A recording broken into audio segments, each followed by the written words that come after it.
जो video camera से भी अनम्यूट करें और माँ नर्मदा की या आपने कोई विशेष आरती तैयार की है, कृपया उसे हम सभी के सामने प्रस्तुत करें। स्वागत है।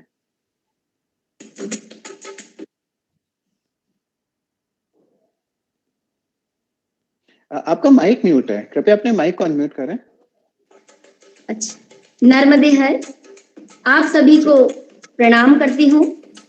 आज मैं आपके समक्ष मेरी नानी जो वालीपुर वाले गजानन जी महाराज जी की आरती गाती थी, उन्हीं से हमने ये आरती सीखी है। आज आपके समक्ष यह आरती मैं प्रस्तुत कर रही हूँ। आवाज आ रही मेरी? हेलो, हाँ जी, आ रही है आपकी आवाज। आ रही है? स्पष्ट है, आपकी आवाज एकदम स्पष्ट है जी। मैं मनीषा बजाज महेश्वर से आज मैं आपके समक्ष वालीपुर वाले गजानन जी महाराज जी की आरती जो उनके मुखारविंद से अवतरित हुई वो मैं आपको सुनाने जा रही हूँ, जिसे मेरी नानी माँ ने मुझे सिखाया है। तो आपके समक्ष ये आरती प्रस्तुत है। जय देवी महिषासुरमर्दिनी हो मैया, महिषासुरमर्दिनी। सुरवर ईश्वर वर दे माँ, सुरवर ईश्वर वर दे माँ। त्रैलोके जननी हो मैया, त्रैलोके जननी। बिंदु त्रिकोणव वसुदल, बिंदु त्रिकोणव वसुदल। षट्कोणाकारं मैया, षट्कोणाकारं। बिंदु मादे प्रणवं, बिंदु मादे प्रणवं। तदुपरिणय बीजं मैया, तदुपरिणय बीजं।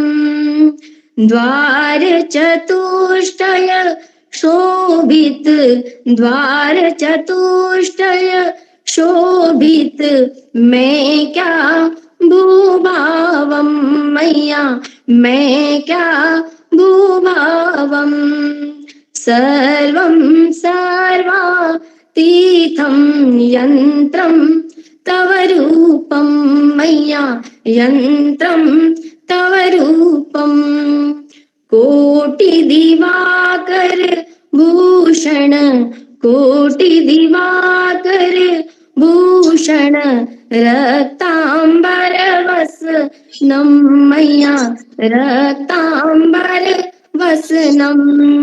नेत्रं कमलाकारं, नेत्रं कमलाकारं।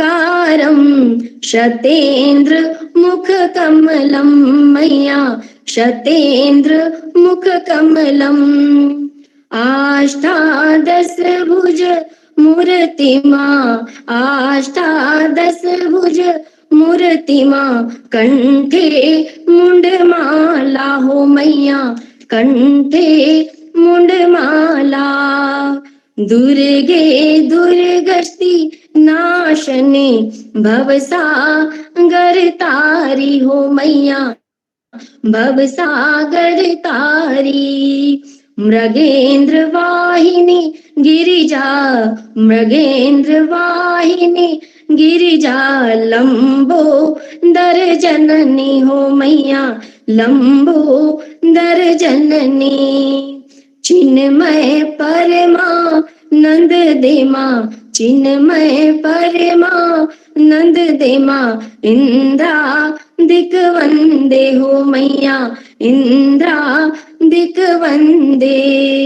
सनकादिक मुनि वंदे माँ, सनकादिक मुनि वंदे माँ। इंद्रा दिक वंदे हो मैया, इंद्रा दिक वंदे। नारद तुमर किन्नर, नारद तुमर किन्नर। गीते सुर वंदे हो मैया, गीते सुर वंदे। शंकर सुत राजेश्वरी, शंकर सुत राजेश्वरी, सब चरणन वंदे हो मैया, सब चरणन वंदे। जय देवी जय देवी, महिषासुरमर्दिनी हो मैया, महिषासुरमर्दिनी हो मैया, महिषासुरमर्दिनी।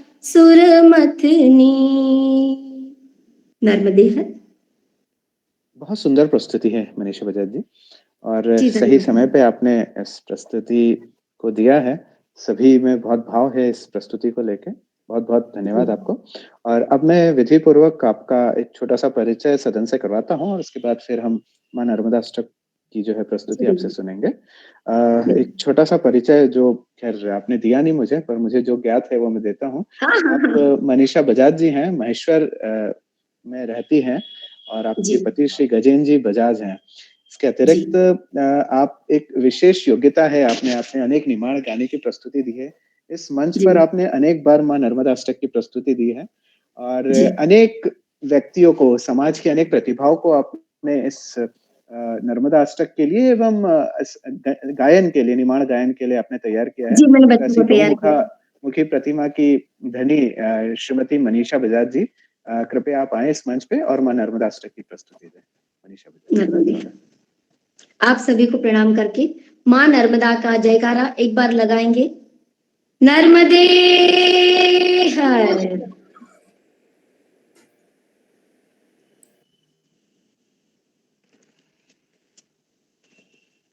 अब मैं आपके समक्ष नर्मदाष्टक प्रस्तुति दे रही हूँ। इसकी धुन मैंने स्वयं बनाई है।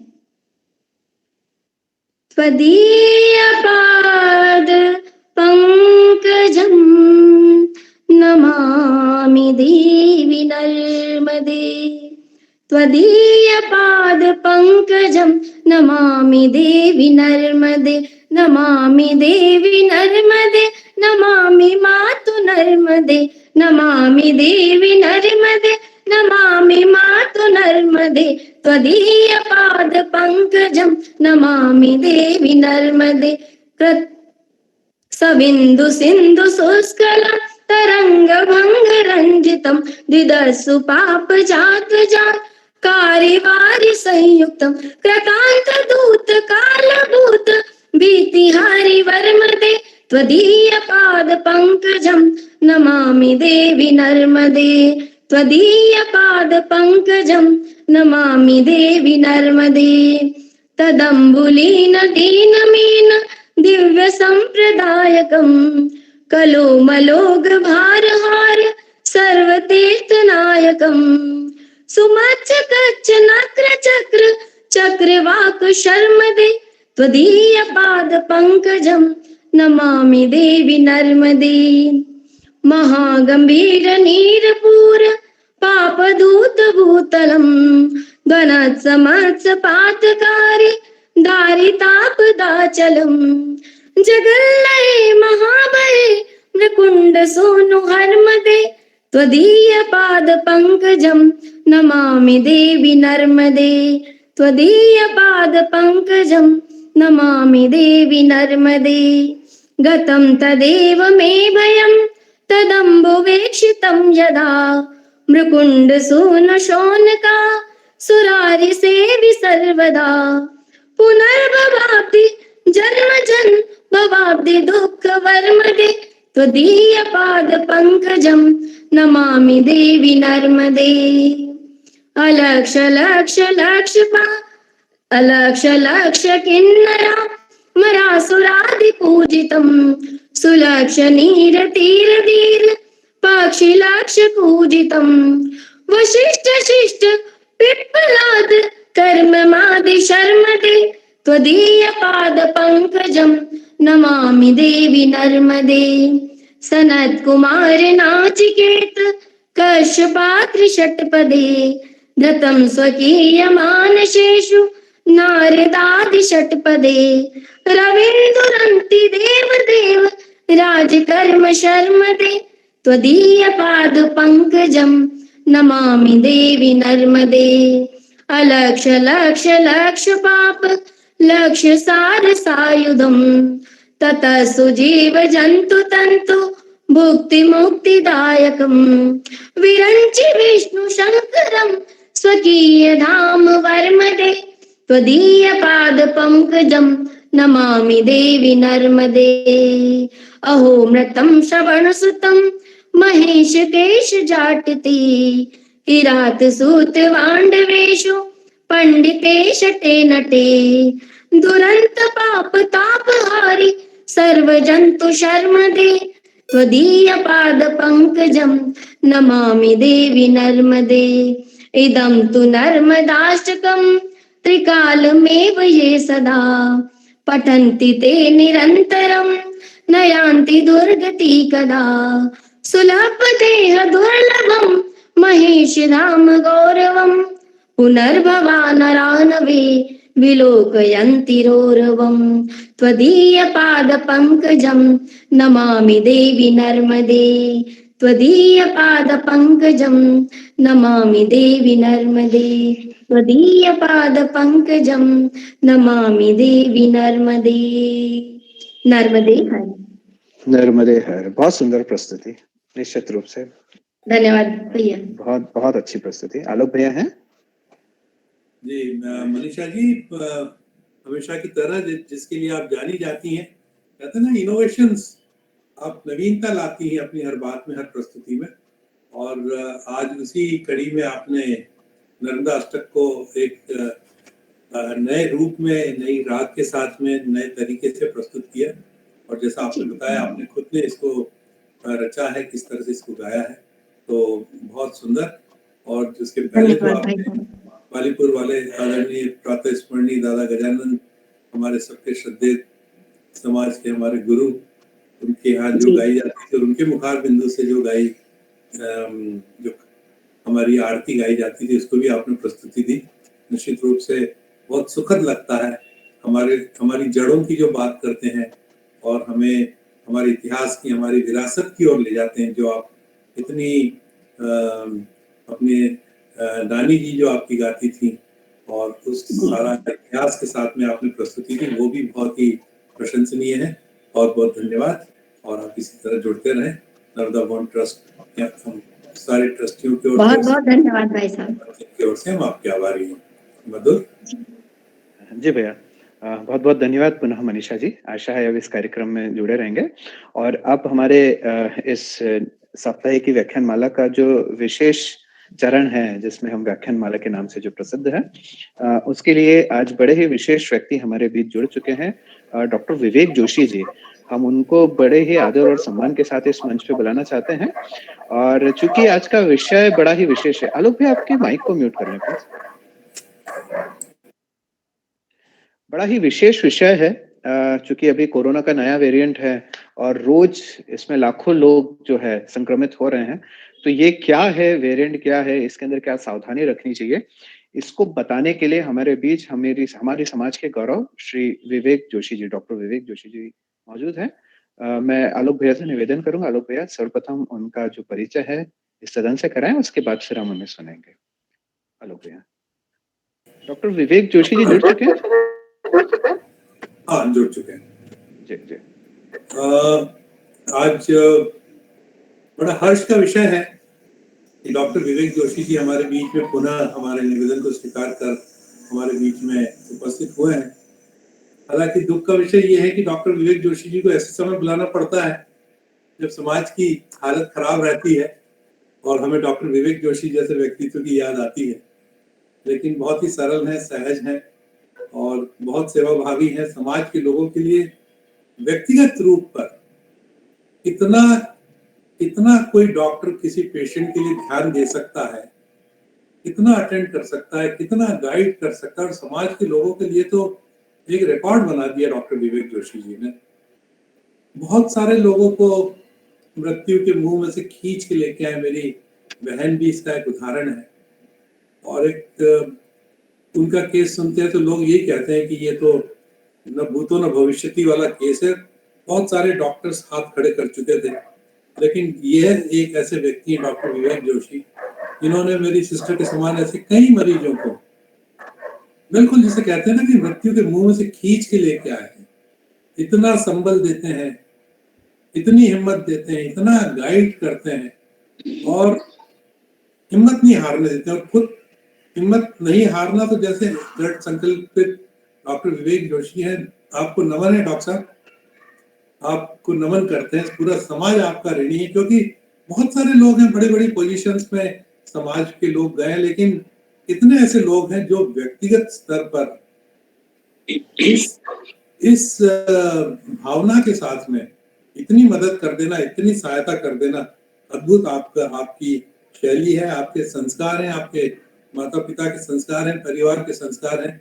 समाज आपका सदैव ऋणी रहेगा। ऐसे व्यक्तियों के हमने खूब प्रशंसा करनी चाहिए। जहां मौका मिले, जहां अवसर मिले, डॉक्टर विवेक जोशी जी की जैसे व्यक्तियों की जितनी हम प्रशंसा कर सकते हैं उसमें कहीं कंजूसी ना करें। ये बिल्कुल डिजर्व करते हैं, उस बात के लिए बिल्कुल योग्य है।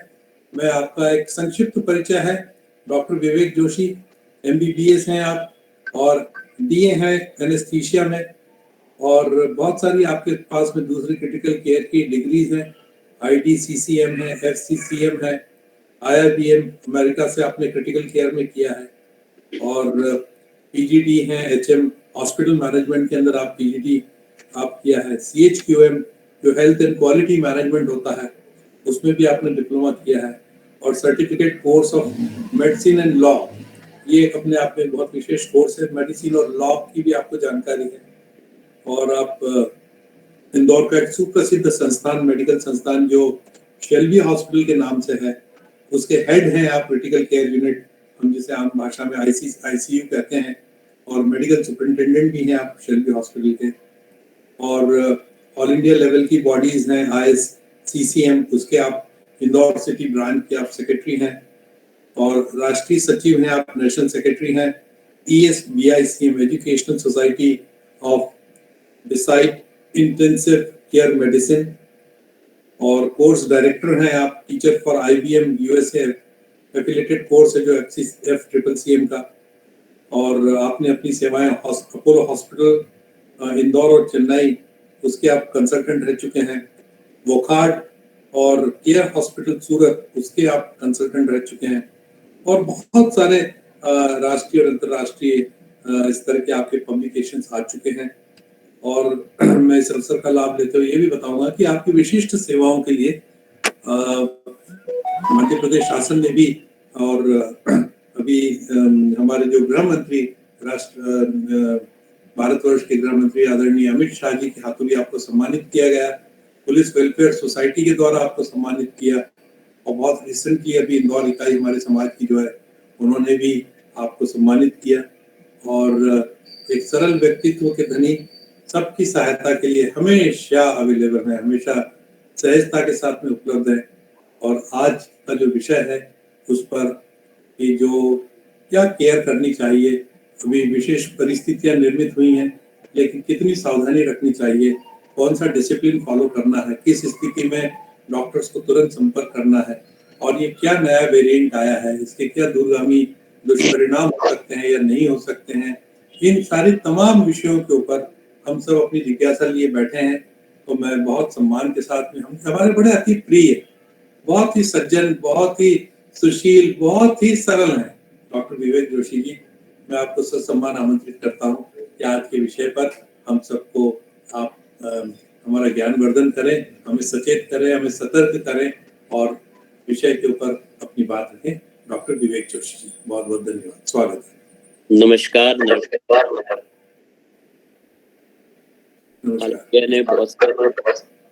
मैं यही कहूँगा कि सभी लोग से एक बल मिलता है, और सभी बड़ों के संस्कारों से ऐसा बल मिलता है कि समाज की सेवा की जाए। मैं सबसे पहले कहना चाहूँगा, अपने पुरानी पिछली मुलाकात हुई थी, उस समय भी कोरोना का कहर जारी था, और अभी भी एक तीसरा वेरिएंट आया है, और तीसरे वेरिएंट में भी धीरे धीरे ये अपनी पकड़ मजबूत करता जा रहा है। कुछ चीजें जो सोचने की हैं पॉजिटिव, वो ये कि नंबर ज्यादा हैं पर हॉस्पिटलाइजेशन काफी कम है, एडमिशंस हॉस्पिटलाइजेशन काफी कम है, पर सतर्क रहने की आवश्यकता है क्योंकि वो लाइट ऑफ कर दे रोड बना देते। जगदीश सुप्रीत जी अपना माइक म्यूट हो गया जी, ध्यान रखिए कृपया सभी लोग अपने माइक को म्यूट रखें जिससे व्यवधान नहीं हो हमारे वक्ता को अपनी बात रखने में, कृपया विशेष ध्यान रखिए। धन्यवाद जी डॉक्टर साहब। हाँ जी, तो सबसे पहले बताना चाहूंगा कि एक जो मेजर परिवर्तन है जो पहले वाले फर्स्ट वेव, सेकेंड वेव और थर्ड वेव में, पहली वेव में तो समझने में काफी मुश्किल आई थी कि हो क्या रहा है, बहुत सारे दवाइयां, नया एक्सपेरिमेंट सारे चलते रहे। सेकेंड वेव आई जो डेल्टा थी, जो बहुत खतरनाक थी, पर जैसे कि पिछली बार भी अपन व्याख्यान में डिस्कस किया था कि जिनका वैक्सीनेशन हो गया था उनको काफी बेनिफिट मिला था। अब आता है तीसरा ओमिक्रॉन। इसमें क्या होता है कि एक साइंटिफिकली हम लोग एक आर फैक्टर देखते हैं, तो आर फैक्टर का मतलब होता है कि जिसकी वजह से हमको पता चलता है कि इन्फेक्टिविटी कितनी है। तो जो डेल्टा वेरिएंट में आर फैक्टर था वो 1.5 था, जो बढ़कर ओमिक्रॉन में 2.2 हो गया है। तो ओमिक्रॉन में 2.2 होने का मतलब होता है कि इसकी इन्फेक्टिविटी बहुत ज्यादा रहेगी, और वो इस तरीके से रहेगी कि हर 3 आदमी जैसे हैं उनमें किसी को एक को हुआ है तो पॉसिबिलिटी बाकी 2 में होने की संभावना बहुत ज्यादा हो जाएगी। और बड़े लेवल पर अपन देखेंगे कि एक कमरे में 50 आदमी हैं और किसी एक को ओमिक्रॉन का इन्फेक्शन हुआ है तो वो 50 लोगों में बहुत आसानी से फैल सकता है। तो इसमें ये है कि इन्फेक्टिविटी इतनी ज्यादा है कि आपने उस कमरे में सांस भी ली है तो आपको इन्फेक्शन लग सकता है। ये एक पॉजिटिविटी तो नहीं है कि किस तरह से ये फैलना है, फिर पॉजिटिव सिर्फ ये है कि इसमें अभी तक में बहुत सारे केसेस हैं जिसमें कि 5% करीब केसेस में ऐसा लग रहा है कि वो अपर रेस्पिरेटरी ट्रैक्ट बोलते हैं हम लोग गले वाला, और लोअर रेस्पिरेटरी ट्रैक्ट बोलते हैं छाती वाला। तो फेफड़ों में इन्फेक्शन जो है वो 4-5% लोगों में ही जा रहा है। पर जैसा कि हमेशा से हम देखते आए, कोई भी चीज पहले से लिखी हुई नहीं है। ये वो मलेरिया नहीं है जिस पर हम लोग 20-25 साल से रिसर्च कर चुके हैं या काफी लोग जानते हैं। ये एक ऐसी आपदा आई हुई है जिसके लिए हर दिन समझने के लिए नई जरूरत पड़ती है। हर नया मरीज एक नए लक्षण के साथ में आता है, तो मल्टीपल चीजें हो सकती है। इस समय मुझे काफी फोन कॉल्स आते हैं कि हेडेक हो रहा है और कुछ अच्छा नहीं लग रहा है, खाली इतने सिम्टम में भी अगर आरटीपीसीआर करा रहे हैं तो पॉजिटिव आ रहा है। तो कहने का मतलब है बुखार आता है, 90% आपको संभावना है कि कोविड है, ओमिक्रॉन की वजह से होना चाहिए। और जो सतर्क रहने वाली बात है वो सबसे इम्पोर्टेंट ये है कि इन केसेस के बीच में कुछ एक डेल्टा वाले केसेस भी हैं। तो ऐसा नहीं है कि हम बिल्कुल निश्चिंत होकर बैठ जाएं कि ठीक है ओमिक्रॉन है, हल्का फुल्का है, हो जाएगा, चल जाएगा। फिर वापस से बोलना चाहूंगा मैं कि जितने भी लोग हैं जो 60+ हैं, जिनको ऑलरेडी डायबिटीज है, ब्लड प्रेशर है और हार्ट की बीमारी है, कैंसर स्पेशली कैंसर है, जिनको किडनी ट्रांसप्लांट हुआ है, किसी को लिवर ट्रांसप्लांट हुआ है, जो ऑलरेडी इम्यूनिटी को घटाने वाली दवाइयों पे है, इम्यूनोसप्रेसेंट हम लोग बोलते हैं, वो जनरली किडनी ट्रांसप्लांट और लिवर ट्रांसप्लांट वाले पेशेंट्स को दिया जाता है, जिससे कि जो फॉरेन बॉडी मतलब जो दूसरे शरीर से अपन ने अंग लिया है उसको, जो हमारी शरीर है वो उसको फॉरेन बॉडी ना समझे, इसके लिए इम्यूनोसप्रेसेंट देते हैं जो इलाज का पार्ट होता है, पर उसमें हमारी थोड़ी इम्यूनिटी रूटीन से कम हो जाती है। तो हर वो व्यक्ति जो कोमोर्बिडिटीज की जैसे अपन बात करते हैं, कुछ एक टर्मिनोलॉजी इतनी कॉमन हो गई है कि सभी को समझ में आती है, बहुत से न्यूज़पेपर्स में भी आता रहता है। तो कोमोर्बिडिटीज जिनको है उनको अभी भी सतर्क रहने की जरूरत है, क्योंकि ये ओमिक्रॉन है। इसके अलावा कौन सी म्यूटेशंस हैं फ्यूचर में क्या होंगे कहना मुश्किल है। और कुछ एक तथ्य तो ऐसे भी हैं कि जो शुरुआत हुई थी अल्फा बीटा और ऐसे करते हुए डेल्टा तक आए थे, और डेल्टा से ओमिक्रॉन के बीच में भी काफी म्यूटेशंस हो चुके हैं दूसरे कंट्रीज में, पर समहाउ वो इतने हावी नहीं हुए जिसकी वजह से डेटा बने या एनालिसिस हो। तो ये ओमिक्रॉन जो है ये इसने आके अपना असर दिखाना चालू किया यूके और साउथ अफ्रीका और बहुत सारी जगह पे, वापस से ये पूरा यूरोपियन कंट्रीज में यूएसए में फैला, और फैलने की वजह से कुल मिलाकर वापस से मॉर्बिडिटी बोलते हैं हम लोग, मॉर्टिलिटी होता है मृत्यु और मॉर्बिडिटी होती है बीमारी। तो ये मॉर्बिडिटी काफी बढ़ी है और वहीं से सबको सतर्क रहने की वापस से जरूरत पड़ी है। अब इसमें जो एक चीज जो सबसे इम्पोर्टेंट है वो ये कि जैसे ही आपको पता चलता है कि आपको कोई सिम्टम्स हो रहे हैं, ये डर में कि गवर्नमेंट हमको जो है कहीं भेज देगी, आइसोलेशन कर देगी, काम नहीं चलेगा, ये चीजें हमारे दिमाग में नहीं आना चाहिए। क्योंकि स्वास्थ्य की दृष्टि से आप जिससे भी मिल रहे हैं, आपका सगा हो सकता है, आपके घर के काम करने वाले हो सकते हैं, कोई भी हो सकता है, सभी को आपके द्वारा आप हो सकता है कि आपकी इन्फेक्टिविटी उतनी नहीं हो, पर आप जिनसे मिल रहे हैं, अपने घर में बड़े बूढ़े हैं, उनसे अगर मिल रहे हैं, हो सकता है कि आप एक कैरियर स्टेज में हैं जिसमें कि आपके अंदर वायरस आया और आपके पास से चला गया, बट वो आपके वजह से दूसरों को ज्यादा नुकसान दे सकता है। तो ये हमारी एक जिम्मेदारी है कि जब भी हमको ऐसे सिम्टम्स आते हैं, घर पर बुलाकर आरटीपीसीआर करा लीजिए और उसका जब रिजल्ट आता है तो पब्लिकली बताने में किसी को कोई किसी प्रकार की शर्म नहीं होना चाहिए कि भाई मुझे पॉजिटिव आया है, तो कृपया करके अपना डिस्टेंस बना के रखें। इस समय मेरे ख्याल से कोई भी इस बात का बुरा नहीं मानता है कि आपने किसी को अपने घर आने से इस वजह से मना किया हुआ है या सतर्क रहने को बोला है। तो पहली चीज ये है कि डायग्नोसिस जल्दी बनना चाहिए। बहुत सारे लोग हमारे मित्र भी अपने उनके बच्चों को कुछ हो रहा है, बच्चों मतलब जनरली जो भी मिल रहा है वो 13 साल 14 साल के ऊपर वाले बच्चों को ही मिल रहा है, बहुत ज्यादा उनसे छोटे बच्चों को नहीं मिल रहा है, ये अच्छी बात है। तो वो लोग बोलते हैं कि अरे यार हम दवाई ऐसी चालू कर लेते हैं, आरटीपीसीआर कैसे कराएंगे, क्या करेंगे। तो मैंने को बताना जरूरी है कि है तो काफी कुछ जो एक सीजनल फ्लू होता है उसी की तरह है, सिम्टम्स हैं, पर यदि हमको पता चल जाता है कि आरटीपीसीआर है, पॉजिटिव है, तो उसमें आपके उम्र और उसके आसपास से दूसरी जो कोमोबिडिटीज हैं उसके हिसाब से ट्रीटमेंट पार्ट में थोड़ा थोड़ा चेंज होता है। शुरुआत में आप सिंपल से हम फ्लू की दवाइयाँ देते हैं जो 3 या 4 दवाइयाँ होती हैं, पर यदि इसमें आरटीपीसीआर पॉजिटिव आता है और आपको कुछ सिम्टम्स आने लगते हैं तो हमको फेविपीर भी देना पड़ती है। एक नई दवाई भी ट्रायल में आई है, मोलनुपिराविर बोलते हैं उसको, उसको भी काफी लोगों ने यूज किया है, पर अभी उसकी भी श्योरिटी नहीं है, कितना अच्छा है कितना नहीं है वो जानना मुश्किल होता है। तो उसके लिए जरूर आपको डॉक्टर से, अपने फैमिली फिजिशियन से या अपने समाज के फिजिशियन, जैसा कि मैं खुद हूँ, आपको मैं इसकी गाइड कर सकता हूँ हमेशा की तरह, तो उसमें कोई दिक्कत वाली बात नहीं है। और किसी भी कंफ्यूजन के लिए आप बात कर लें, व्हाट्सएप कर दें या डिस्कशन कर लें। तो आगे इसमें मैं जोड़ना चाहूँगा कि जब अपने को ये टेस्ट हो गया, पता चल गया, अब उसके सिम्टम्स बहुत इंपॉर्टेंट है अभी भी आज की डेट में भी, जो पल्स ऑक्सीमीटर से अपन देखते थे। पल्स ऑक्सीमीटर अब सबको याद होगा, अपन उंगली में लगाते थे और उससे ऑक्सीजन का लेवल पता चलता था। तो अभी जो गाइडलाइंस आई उसमें 92 से 96 वाला एक्सेप्टेबल है। मेरी सजेशन ये रहेगा कि आपको यदि उसमें जो पल्स ऑक्सीमीटर उंगली में लगाते हैं और उसमें ऑक्सीजन का सेचुरेशन देखना होता है, अगर वो सेचुरेशन 94 से ऊपर आ रहा है, मतलब 95, 96, 97 ऐसा कुछ भी आ रहा है, आप सेफ रेंज में हैं। पर यदि कंटिन्यूस 94 आ रहा है और तो उसमें अपने को जानना जरूरी होगा कि अब हो सकता है कि हमारा जो संक्रमण है वो गले से निकल के हो सकता है फेफड़े की तरफ बढ़ रहा हो या बढ़ चुका हो। तो ऐसे समय पे हो सकता है कि हमको सीटी स्कैन की जरूरत पड़े।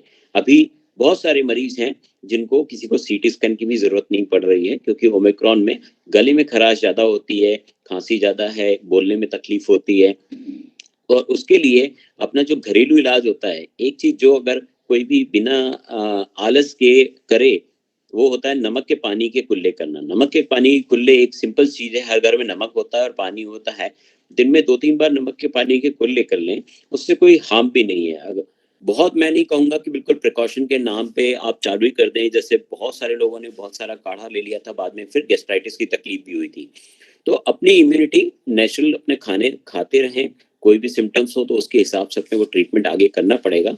और कोशिश यही करें कि कहीं पे भी 6 लोगों से ज्यादा इकट्ठे हो रहे हैं तो अवॉइड करें। जैसे होता है ना, आप ऑफिस जा रहे हो, ऑफिस में भी खाते समय 6 से ज्यादा लोग हो रहे हैं, कुछ हो रहे हैं, तो या तो अपनी जगह बदल लें या अपना टाइम बदल लें, क्योंकि ये 4 से 6 से ज्यादा लोग होते हैं तो उसमें अपने को दिक्कत आती है डिस्टेंस मेंटेन करने में। एंड हवा में है ये, हमें नहीं मालूम है कि हमसे थोड़ी दूर पहले जो भीड़ थी उसमें किसने हवा में ओमिक्रॉन को घोल कर चला गया। तो अपनी प्रिकॉशन, अपने सेहत के लिए अपने को अपने खुद का ध्यान रखना पड़ेगा। अभी क्योंकि माहौल मार्केट का ऐसा है कि हर आदमी को ये लग रहा है कि या मुझे तो हो नहीं सकता, मुझे नहीं हो सकता, मैंने वैक्सीनेशन करा लिया है, मैंने तो बूस्टर भी ले लिया है, मुझे नहीं हो सकता। हाई पॉसिबिलिटी है कि आपको ना हो, बहुत अच्छी बात है वो, पर आप हमेशा कैरियर तो बन ही सकते हैं। कोई भी जिसका वैक्सीनेशन हो गया है उसको ऐसा नहीं कि वायरस अटैक नहीं कर सकता या वायरस की बॉडी में नहीं रह सकता, वायरस की बॉडी में जा सकता है, उनसे आगे स्प्रेड हो सकता है, क्योंकि शरीर में आपका वायरस जाएगा और उसकी आपकी जो एंटीबॉडी बनी हुई है उसकी वजह से, वैक्सीनेशन की वजह से वो उसको किल करेंगे। पर उसमें सबकी शरीर अलग है, जैसे पांचों उंगलियां बराबर नहीं होती, शरीर सबके शरीर का मेटाबॉलिज्म अलग है, कौन से वायरस को किस शरीर में कैसा कितना घातक हुआ कहना मुश्किल होता है। तो अपनी सुरक्षा और अपने परिवार की सुरक्षा हम सबको ही करना पड़ेगा।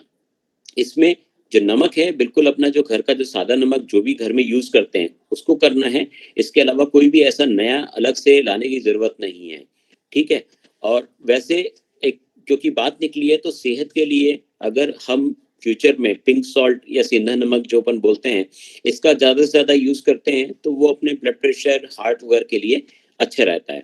पर घर में जो रोजाना अपन यूज कर रहे हैं उस नमक को से ही अपने को हल्का कुनकुना पानी, जिससे कि अपना गला भी ना जले और कुनकुना रहे तो उससे सिकाई भी हो जाए, इस तरीके से अपने को नमक के पानी के गार्गल करने हैं। गले में खराश ज्यादा लगती है तो सिकाई के हिसाब से भाप ले सकते हैं। तो भाप लेने के लिए अपने पानी को गर्म कर लिया, थोड़ा सा अपना टॉवल से ढक के, सिर्फ अपने को प्रिकॉशन रखना है कि जलती गैस या जलते स्टोव या किसी भी उसमें रिस्क नहीं लेनी है जिससे कि किसी तरह की आग लगे। सिर्फ हमको स्टीम से मतलब है, स्टीम से सिकाई होती है। तो स्टीम से सिकाई होगी तो आप नाक से भी सांस लें और थोड़ा थोड़ा बीच बीच में मुंह खोलकर मुंह से भी सांस लें। तो उस तरीके से दो जो ऊपर वाला जो अपर रेस्पिरेटरी ट्रैक्ट है उस सबकी सिकाई होती है और वहाँ पे खून की जो नलियां होती हैं उसमें सिकाई की वजह से ब्लड सप्लाई बढ़ता है। जैसी ब्लड सप्लाई बढ़ेगा उस तरह की उस जगह की जो कोशिकाएं हैं वो और हेल्दी होती हैं और उसको पोषण मिलता है। तो नमक के पानी के कुल्ले सिंपल कर सकते हैं। एक जैसे विटामिन सी की गोलियां हम लोग बोलते हैं, थोड़ा इम्यूनिटी के लिए भी हेल्पफुल होती है।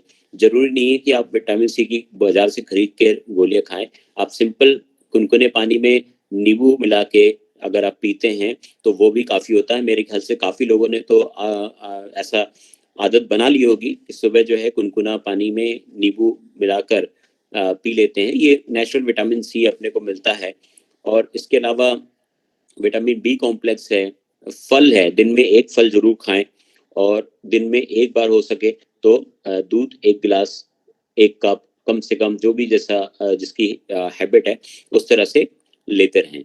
तो अपनी सेफ्टी अपने हाथ में है, अपना पोषण करते रहें। बाहर जितना हो सकता है जरूरी उतना भीड़ भाड़ से बचना है और अपने आप को सेफ रखना है। मैं चाहूंगा कि अब यदि बीच बीच में हमसे कोई क्वेश्चंस अपन चालू कर देते हैं तो जैसे जिसके दिमाग में क्वेश्चंस आते जाएंगे उस तरीके से अपना डिस्कशन आगे बढ़ता जाएगा। ठीक है।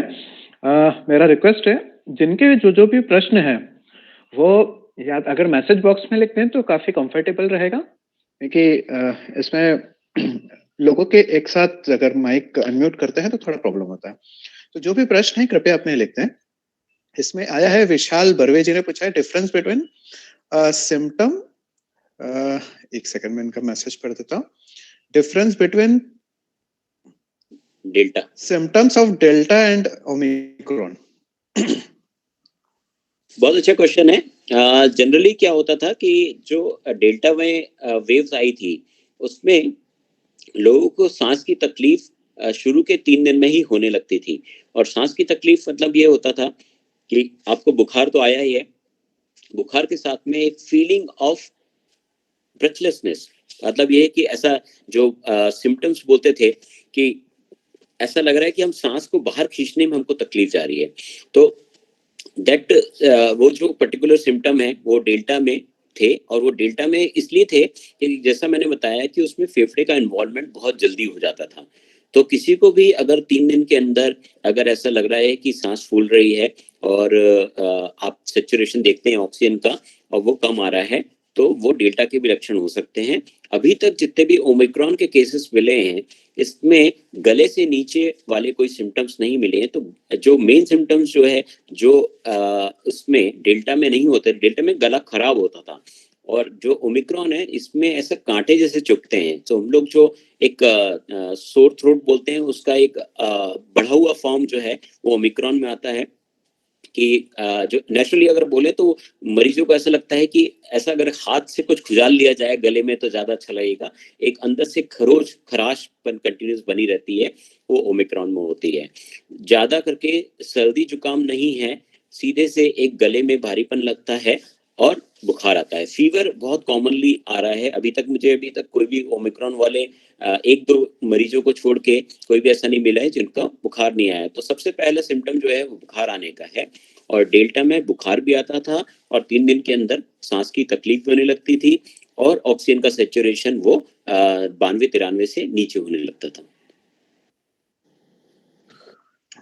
ठीक है, अगला प्रश्न है केशरी जी का। इन्होंने लिखा है, कैन वी यूज विक्स?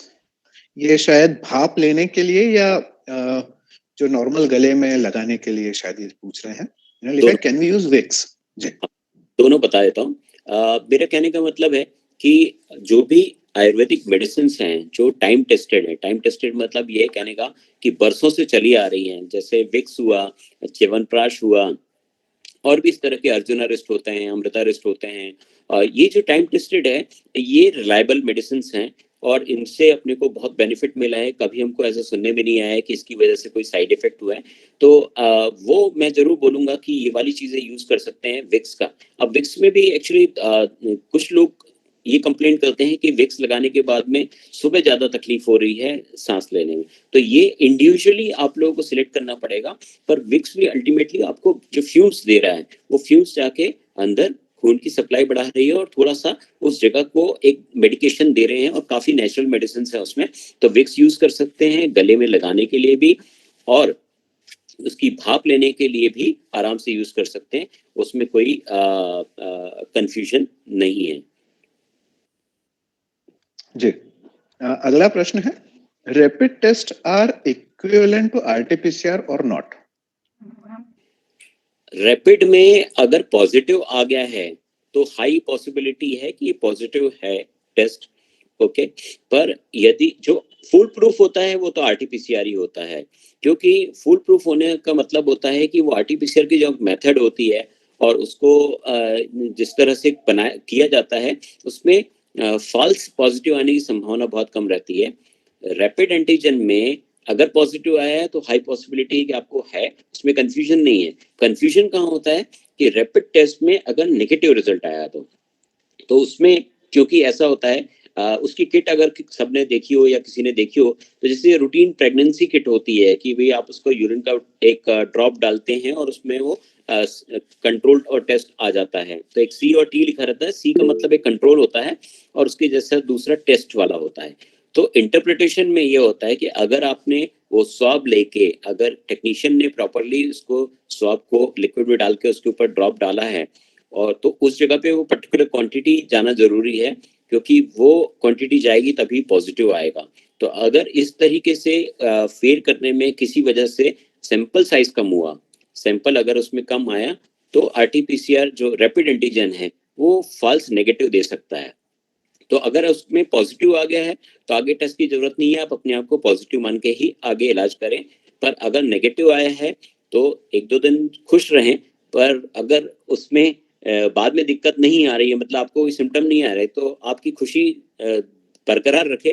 पर यदि कोई भी सिम्टम्स आते हैं 1-2 दिन के अंदर, तो फिर आपको आरटीपीसीआर करके चेक करना जरूरी है। इसी में रैपिड में ही एक मिनट, ये रैपिड में ही एक्चुअली इनहेल कितना करना है, ये बड़ा एक क्वेश्चन आता है कि कितने अंदर तक, कितने डीप नोज तक उसे इनहेल करें।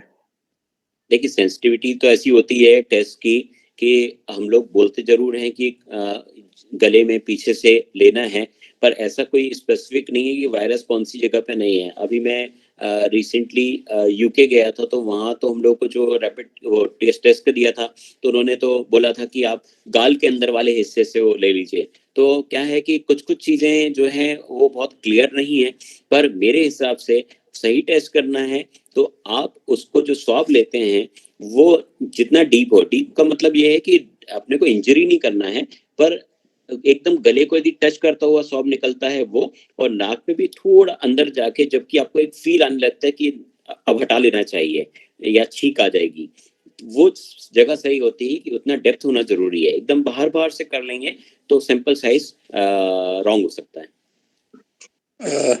सॉरी मैं थोड़ा बीच में इंटरप्ट कर रहा था अनम्यूट करके, एक्चुअली इससे रिलेटेड क्वेश्चन था इसके लिए। ये अभी जो बात हुई कि एंटीजन जो होते हैं लेस सेंसिटिव, और यदि पॉजिटिव है तो उसको ज्यादा चांसेस है कि वो पॉजिटिव ही होगा। अभी कुछ सर्कमस्टेंसेस ऐसे बनते हैं कि जैसे सिम्टम्स आए तो दोनों चीजें आदमी साथ में करवा लेता है कि एंटीजन तो मिल ही रहा है तो मैं करा लेता हूँ, और साथ में मैंने आरटीपीसीआर के लिए सैंपल भी दे दिया। अब मेरी एंटीजन की रिपोर्ट पॉजिटिव आ गई, बाद में आरटीपीसीआर रिपोर्ट नेगेटिव आ गई। अब ये भी यहाँ पर मतलब देखे हैं केसेस कहीं कहीं पर, तो कहीं ना कहीं जब आरटीपीसीआर गवर्नमेंट लैब्स में जा रहा है और घूम फिर के आ रहा है, और मतलब थोड़ा बहुत रिलायबिलिटी हम बोल सकते हैं कि कहीं ना कहीं कॉम्प्रोमाइज हो सकता है। उस केस में क्या लगता है कि यदि एंटीजन पॉजिटिव आया तो उसको 100% फिर पॉजिटिव के हिसाब से ही चलना चाहिए, आरटीपीसीआर नेगेटिव आ जाए तो भी? दोनों केसेस में कोई भी एक भी पॉजिटिव रिपोर्ट आती है, चाहे वो एंटीजन हो या आरटीपीसीआर पॉजिटिव आता है, उसको दोनों में से एक भी है तो उसको पॉजिटिव मान के चलना पड़ेगा। Okay sir, thank you. चलिए, थैंक यू विशाल भाई। अगला प्रश्न है वीणा मंडलोई जी का। What is ILD? ILD क्या ये कोरोना का आफ्टर इफेक्ट है? ILD मैं नहीं समझ पा रहा हूँ। हाँ, मैं बता देता हूँ। तो ILD का फुल फॉर्म होता है इंटरस्टिशियल लंग डिसीज। अब लंग मतलब फेफड़े हुए, डिजीज बीमारी हुई। इंटरस्टिशियल का मतलब होता है कि जैसे फेफड़ा है, फेफड़ा एक पॉलिथीन के अंदर बंद है, और जो फेफड़े के जो छोटे छोटे टिश्यू हैं उस टिश्यू में इंटरस्टिशियम बोलते हैं उसको, उस टिश्यू में मतलब बीमारी है। ठीक है, तो ILD एक ऐसी बीमारी है जो हम बरसों से जानते हैं, मतलब 50-60 साल से ऊपर या जो भी इतिहास है उस हिसाब से पुरानी काफी बीमारी है। एक कोरोना की वजह से हो ऐसा वाला नहीं है। पर इंटरस्टिशियल लंग डिजीज कैसे होता था कि जैसे बहुत सारे लोग हैं जिन्होंने फैक्ट्री में काम किया है, बहुत सारे धुएं में काम किया है, चूल्हे में काम किया है हमारे बड़े बूढ़ों ने, तो उसमें कंटिन्यूअसली कुछ ना कुछ लंग में इरिटेशन होता रहे, कि धुआं जाता रहे या स्मोकिंग की वजह से, बीड़ी सिगरेट तंबाकू की वजह से कंटिन्यूअसली कुछ ना कुछ इंजरी लंग में होती है। तो उसमें एकदम एक्यूट इन्फेक्शन ना हो कि क्रॉनिक समय से चले, मतलब बहुत पहले से चला आ रहा बार बार इंजरी जो लंग को होगी, उससे उनके इंटरस्टिशियम मतलब कि हर टिश्यू में धीरे धीरे जो छोटी छोटी जो एयर सेल्स हैं वो सब इन्वॉल्व हो जाती हैं, और उसके आसपास का टिश्यू भी इन्वॉल्व हो जाता है, तो वो ILD होता है। अब कोरोना में जो एक सीवियर डिजीज जिसमें होती है उसमें हाई पॉसिबिलिटी होती है कि इन्फेक्शन इतना फैला कि उसने पूरे लंग्स को अपने कब्जे में कर लिया। तो ऐसे मरीजों को हाई पॉसिबिलिटी है कि उनको ILD नया डिटेक्ट हो जाएगा। तो इंटरस्टिशियल लंग डिजीज डिटेक्ट होगा वैसे कि कोरोना की वजह से कोई भी हिस्सा एयर सेल्स के अलावा भी जो टिश्यू है वो सब इन्वॉल्व हो गए, क्योंकि अल्टीमेटली खून की सप्लाई हर जगह पे है, तो किस इन्फेक्शन ने कितने एरिया को कवर किया उसके हिसाब से होता है। तो जिनको भी 80% या ज्यादा लंग का इन्वॉल्वमेंट हुआ है उनको फ्यूचर में हाई पॉसिबिलिटी है ILD की। रूटीन में जैसे मैंने बताया कि बरसों आपने 20 साल चूल्हे में काम किया हो तब चांसेस होते थे, पर कोरोना में ये चीज एक थोड़ी दर्दनाक है कि इवन 20 दिन के इन्फेक्शन में और 80% से ज्यादा लंग का इन्वॉल्वमेंट है तो ILD आपको साथ में हो सकता है। उसकी वजह से आपको हो सकता है घर पे लंबे समय तक ऑक्सीजन पे डिपेंडेंट रहना पड़े। एक टर्मिनोलॉजी होती है डोमिसिलरी ऑक्सीजन। डोमिसिलरी मतलब जो घरेलू होता है, और ऑक्सीजन सप्लाई। तो डोमिसिलरी ऑक्सीजन बहुत सारे लोगों को घर में 2 लीटर ऑक्सीजन के साथ में पहले भी कोरोना के पहले होता था, और कोरोना रिलेटेड ILD होता है तो उसमें भी घर की सलाह दी जाती है जब तक कि उनको कंफर्टेबल जोन न मिले। और कुछ लोग जिनको असर नहीं होता है या उससे बाहर नहीं आ पाते, तो कुछ लोगों को इवन जीवन पर्यंत छोटा सा ऑक्सीजन का सपोर्ट अपने को हमेशा साथ में रखना पड़ता है।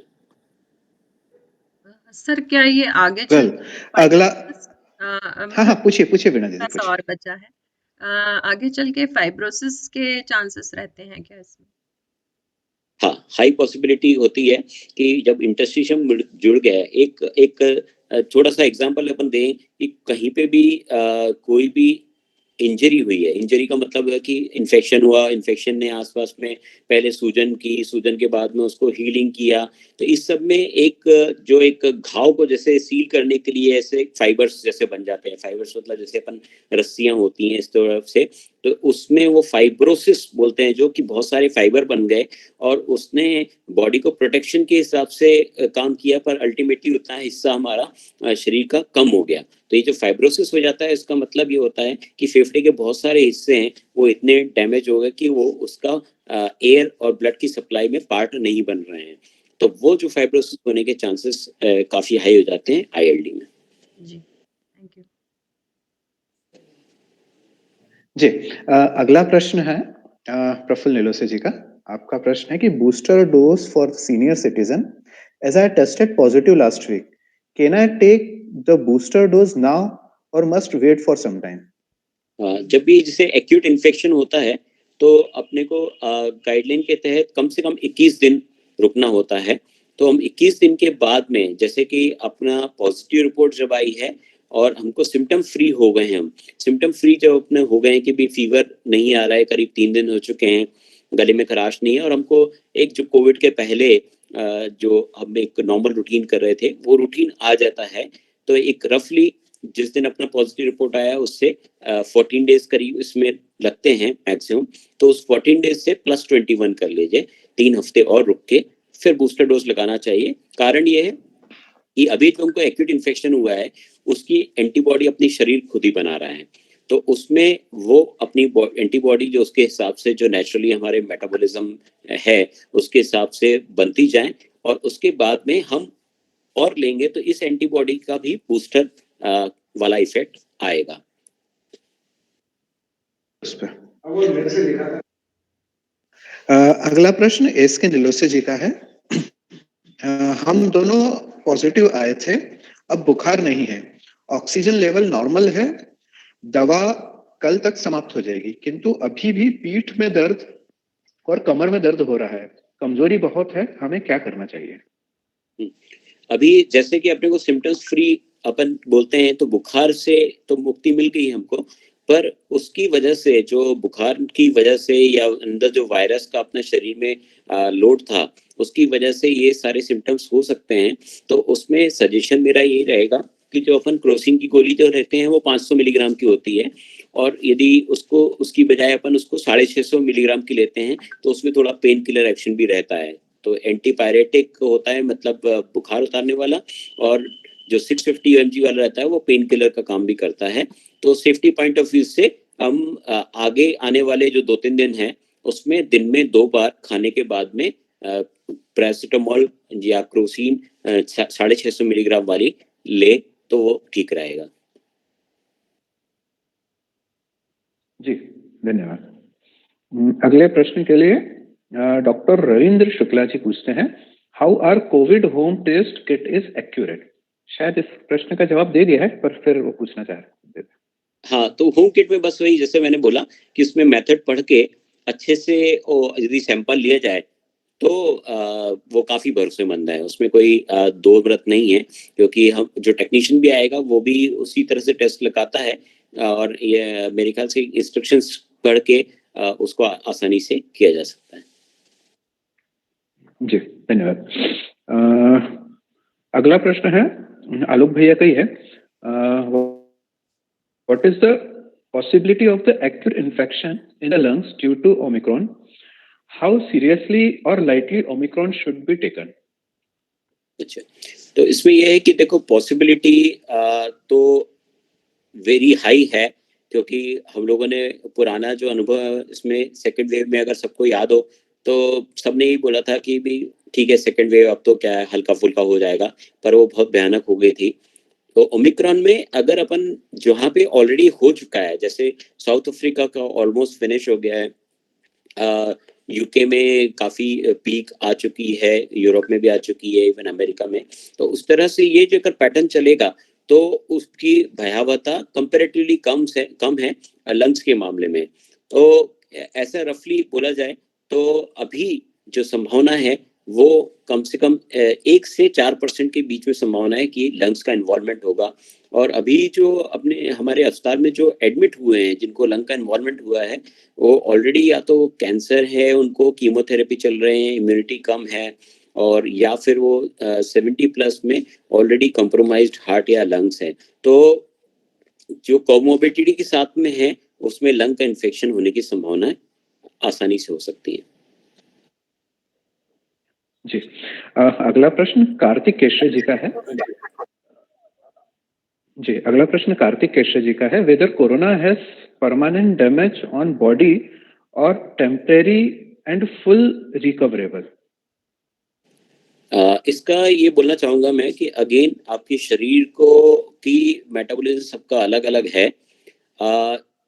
मैं अपना एग्जांपल देना चाहूंगा। जुलाई 20 के आसपास जो मुझे कोरोना हुआ था, पहले दिन 4% था और 4-5 दिन के अंदर वो 50% से 55% के बीच में हो गया था, जो कि बहुत ही भयावह था। और हर तरह की दवाइयाँ भी लगी जो उस समय उपलब्ध नहीं भी थी, तो मित्रों ने अरेंज करके लगवाई। तो वो चीज़ें बढ़ती गई, पर ईश्वर की दया से और सभी लोगों के आशीर्वाद से वो पूरी तरह से लंग्स की रिकवरी हो गई और वो 55% का पूरा 0% जैसे आ गया। बाद में अपन ने चेक भी करके देख लिया सीटी स्कैन वगैरह में, और उसके बाद में कभी ऑक्सीजन जरूरत नहीं पड़ी। तो परमानेंट डैमेज नहीं है, पर बहुत सारे लोग ऐसे हैं जिसमें लंग का इन्वॉल्वमेंट तेजी से हुआ और दवाइयां तो वही हैं, पर किसी पे असर की, किसी पे नहीं की। क्योंकि जैसा होता है ना कि भाई आप वही खाना खाते हो, एक आदमी बहुत दुबला होता है, वही खाना खा के या कम खाना खा के भी बहुत सारे लोग बहुत मोटापा लग जाता है। तो ये चीजें हैं कि अपने शरीर का हर एक का BMR बेसल मेटाबॉलिक रेट जैसे अलग होती है, इसी तरह से रोग से लड़ने की शक्ति भी सब में अलग अलग होती है। तो किस समय पे आपका अटेंशन डॉक्टर का मिला, किस समय आपका एडमिशन हुआ, एडमिशन के बाद में दवाइयाँ कितनी जल्दी मिली, कितने जल्दी डायग्नोसिस हुआ और कितनी जल्दी रिकवरी हुई, ये सारी चीज़ों पे डिपेंड करता है। तो मेरे खुद के एग्जाम्पल के हिसाब से मैं ये बोलना चाहूँगा कि परमानेंट बीमारी नहीं है, पर समय से इलाज में कुछ कमी हुई या कोताही बरती हमने, तो वो चीज़ें परमानेंट डैमेज भी कराती हैं। धन्यवाद। अगला प्रश्न मणिकांत शर्मा जी का है। आप पूछते हैं कि प्लीज सजेस्ट गुड नेफ्रोलॉजिस्ट इन इंदौर या भोपाल। देखिए, नेफ्रोलॉजिस्ट तो बहुत हैं, अच्छे भी होते हैं। थोड़ा ये पब्लिक प्लेटफॉर्म पे किसी पर्टिकुलर का नाम लेना थोड़ा सपोर्टिव नहीं होता है। मेरे ख्याल से मधुर, आप इनको आपका नंबर दे दीजिएगा और मुझसे पर्सनली बात कर लेंगे। क्योंकि क्या होता है, मैं आपको 2-3 चीज़ें बताता हूँ। मेरे नॉलेज में तो नेफ्रोलॉजिस्ट 8-10 होते हैं। मैं सलाह देना चाहूँगा कि इनकी बीमारी किस लेवल पे है और किस तरह की ज़रूरत है। जैसे किसी को खाली डायलिसिस ज़रूरत पड़ती है, किसी को AV फिस्टुला बनाने की ज़रूरत पड़ती है, किसी को ट्रांसप्लांट की ज़रूरत पड़ती है। तो एक अपने फैमिली मेंबर होने के नाते मैं उनके हिसाब से सही सजेस्ट करना चाहूँगा। जैसे मेरे अस्पताल में भी बहुत अच्छे नेफ्रोलॉजिस्ट हैं, पर मैं जैसे कोई भोपाल में रहता है तो उनको भोपाल का सजेशन दूंगा, कोई इंदौर में रहता है तो इंदौर में उस पर्टिकुलर बीमारी का कौन सा लेवल चल रहा है उसके हिसाब से मैं सजेशन देता हूँ कि किनके पास जाना रहेगा। तो मुझे पर्सनली जो मैसेज आपके थ्रू कर दें, मैं डेफिनेटली हेल्प करूँगा। चलिए, थैंक यू। अगला प्रश्न अशोक टिमरे जी का। वो कुछ पूछना चाह रहे हैं, माइक को अनम्यूट करके प्लीज पूछें।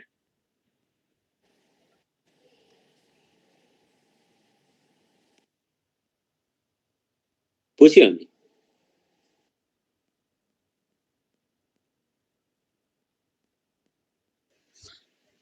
हेलो। हाँ भाई बोलिए। जी, ये जो दो डोज लगने के बाद में अभी जो नया डोज आया है, इसमें बोला है कि 3-9 महीने जिनको हो गए वो लगवा सकते हैं। तो अभी इसकी जो गति बहुत कम है, तो ऐसा क्यों, क्या डर के कारण है या क्यों है? तो इसके लिए क्या करना चाहिए? लोगों को कैसे अपन वो करें कि इससे बचाव के लिए बेहतर है कि 9 महीने जो जिनको हो गए वो अपना टीकाकरण करवाएं, जो बूस्टर डोज जो है वो, इसके बारे में आप क्या बताएं? देखिए, मैं तो ये बताना चाहूंगा कि बहुत सारी अपने को जो बनती हैं, अगर मैं अनऑफिशियली बोलूं तो बहुत सारी गाइडेंस पे डिपेंड करता है कि आपकी उपलब्धता किसी है। जैसे यूके में या 15 से 18 साल वालों का पहले बूस्टर डोज जो हमको देनी है वो, और फिर 15 से 18 साल के हमें जितने बच्चे हैं जिनको वैक्सीनेशन लगना है, इनके लिए कैसी उपलब्धता है उसके हिसाब से भी बहुत सारे रूल्स बनते हैं। जैसे कि हम लोग, आपको यदि याद हो तो सबसे पहले जो हम हेल्थ वर्कर्स को टीका लगा था वो 28 दिन के अंदर ही लग गया था। फिर उसके बाद में नई गाइडलाइन आई थी कि आप 90 दिन के बाद लगवाओ।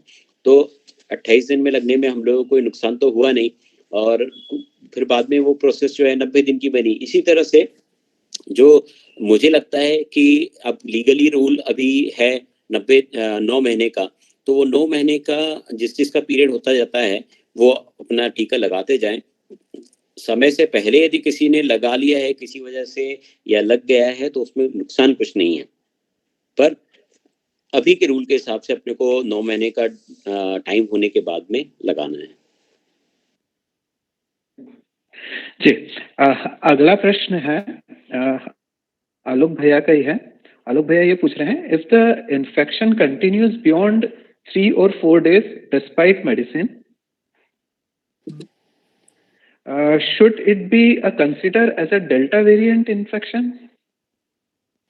हाँ, बिल्कुल सही मतलब स्टेटमेंट है भैया का, क्योंकि जैसा मैंने बताया था स्टार्टिंग में भी कि हाई पॉसिबिलिटी है कि अगर लंग्स में इन्फेक्शन फैल रहा है और बढ़ रहा है तो एक पॉसिबिलिटी डेल्टा वेरिएंट की हो सकती है, क्योंकि डेल्टा वेरिएंट खत्म नहीं हुआ है, ये तो उसकी गति कम हो गई थी। और जैसे मैं एक और एग्जांपल दूंगा कि जैसे स्वाइन फ्लू था, 2-3 साल रहा और उसके बाद में छुटपुट केस आते रहे थे, पर ऐसा नहीं था कि स्वाइन फ्लू खत्म हो गया है। और मैं बोलूंगा कि अभी भी ऐसा नहीं है, इतने सारे फ्लू, इतने सारे निमोनिया हुए क्योंकि हमने उसको प्रॉपरली या बहुत जगह पे जैसे रिमोट एरिया में है और उसको कोविड की तरह ट्रीट कर लिया है, सिम्टोमेटिक ज्यादा नहीं हुए, हो सकता है वो स्वाइन फ्लू भी हो। क्योंकि स्वाइन फ्लू में भी अल्टीमेटली हम टेमी फ्लू देते थे जो एक एंटीवायरल थी, इसमें फेवी फ्लू देते हैं वो एक एंटीवायरल है। तो उस तरीके से हम वायरस को सप्रेशन कर रहे हैं, किसी दूसरी दवाइयों से कर रहे हैं, तो पर पॉसिबिलिटी हमेशा बनी रहेगी। और मेनली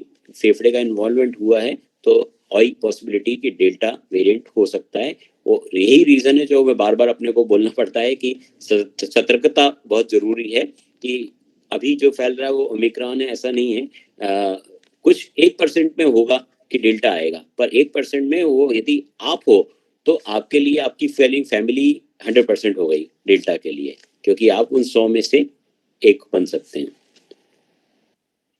जी, एक ऐसा प्रश्न था कि जैसे जिस तरह ध्यान रखते थे कोरोना 1 कोरोना 2 के समय, जैसे बाहर से कोई भी मटेरियल लाते थे उसको पहले अच्छे से धोते थे और उसके बाद फिर घर के अंदर लाते थे और सब चीजों को इस तरह यूज करते थे, क्या ये सेम चीज अभी फिर से स्टार्ट करना चाहिए या इस पे थोड़ा सा एक कहना चाहिए एक ब्रेक लगा सकते हैं, नॉर्मल यूज कर सकते हैं, क्या है?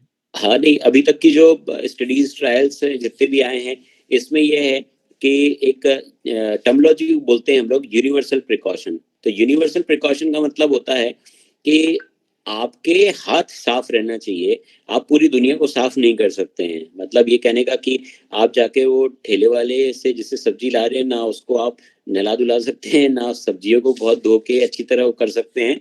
मेन ये है कि आप कुछ भी चीज लेके आते हैं और वो चीज जिसको अपने हाथ में लिया है और उसको सैनिटाइज करने के बजाय अपने हाथ को सैनिटाइज करते रहें, कि आपका हाथ जो है जब भी आपके फेस या नाक पे जाए तो एक साफ सुथरा रहे, वो चीज है। और बहुत ज्यादा वो पैनिक होने का और ये कि भाई अपने अति जो हो गई थी वो अति करने की जरूरत नहीं है, क्योंकि बाद में उसमें कोई भी ऐसी स्टडीज नहीं आई है कि बहुत ज्यादा प्लास्टिक की वजह से फैला था या बहुत ज्यादा डस्ट की वजह से फैला था, ऐसा कुछ नहीं है। क्योंकि बहुत सारे वर्ल्ड में कंट्रीज हैं जो ऑलरेडी इतनी नीट एंड क्लीन है और हर तरीके की पैकिंग और सब चीज होती है, उसके बाद भी कोरोना फैला है।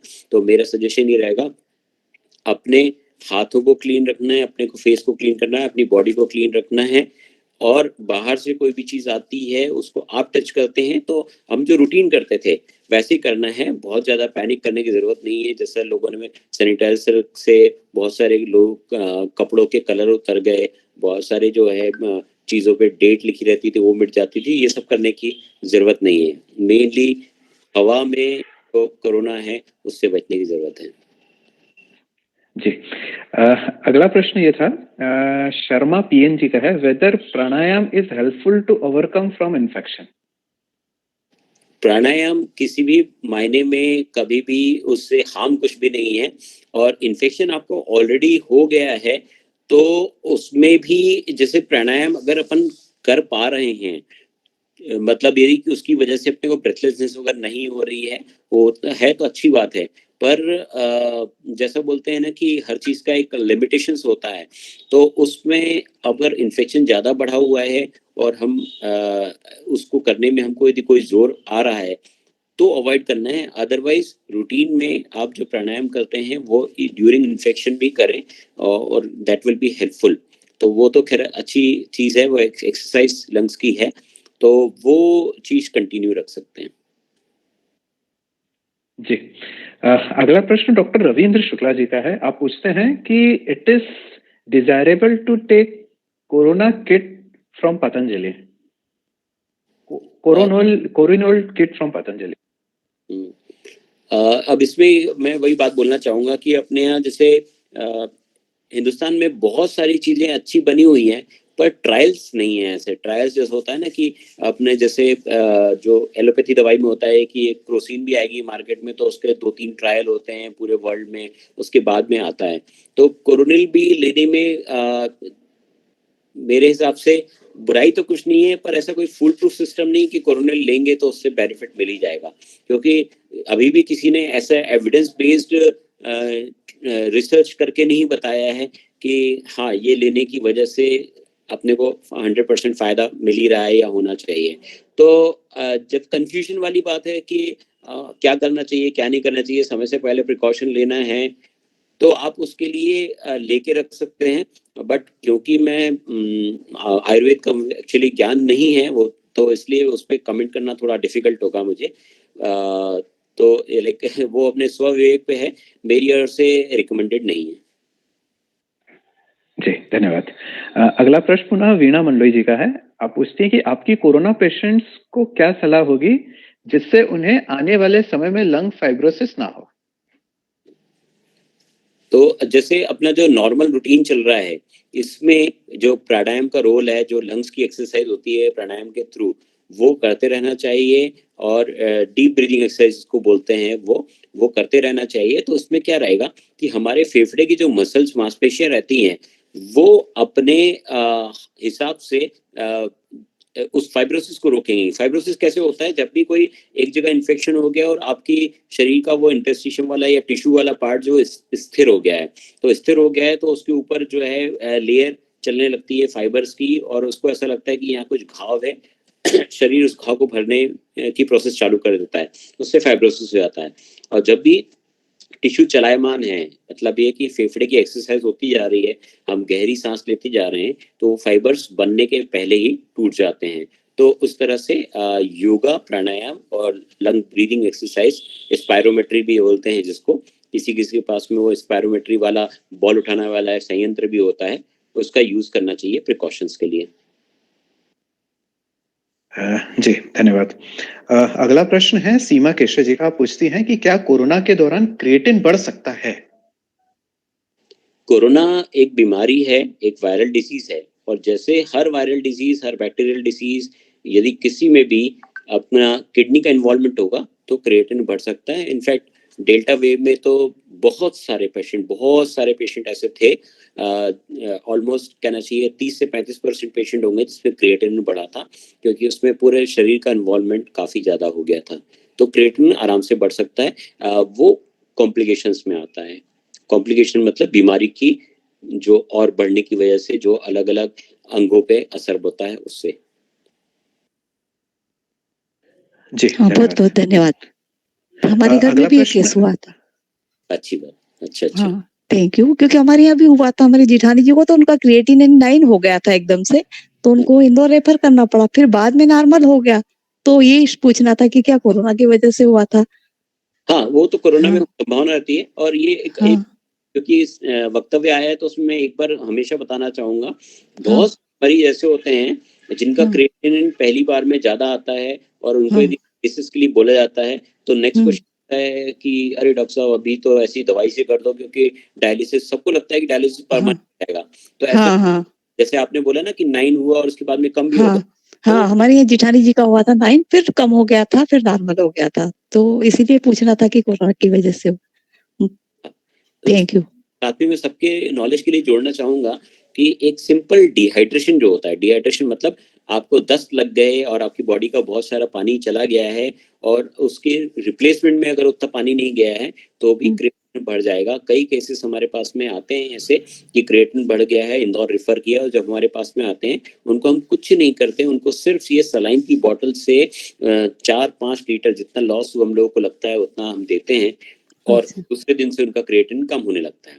तो किसी का भी क्रिएटिनिन बढ़ गया है तो या तो वो फ्लूइड से जो देने से ठीक हो जाएगा, और नहीं तो 1, 2, 3, 4 इतने डायलिसिस से रिकवरी हो सकती है। पर कभी भी किसी का क्रिएटिनिन सडनली बढ़ गया है तो उसमें घबराने की जरूरत नहीं है कि एक बार बढ़ गया है तो जिंदगी भर डायलिसिस लगेगा।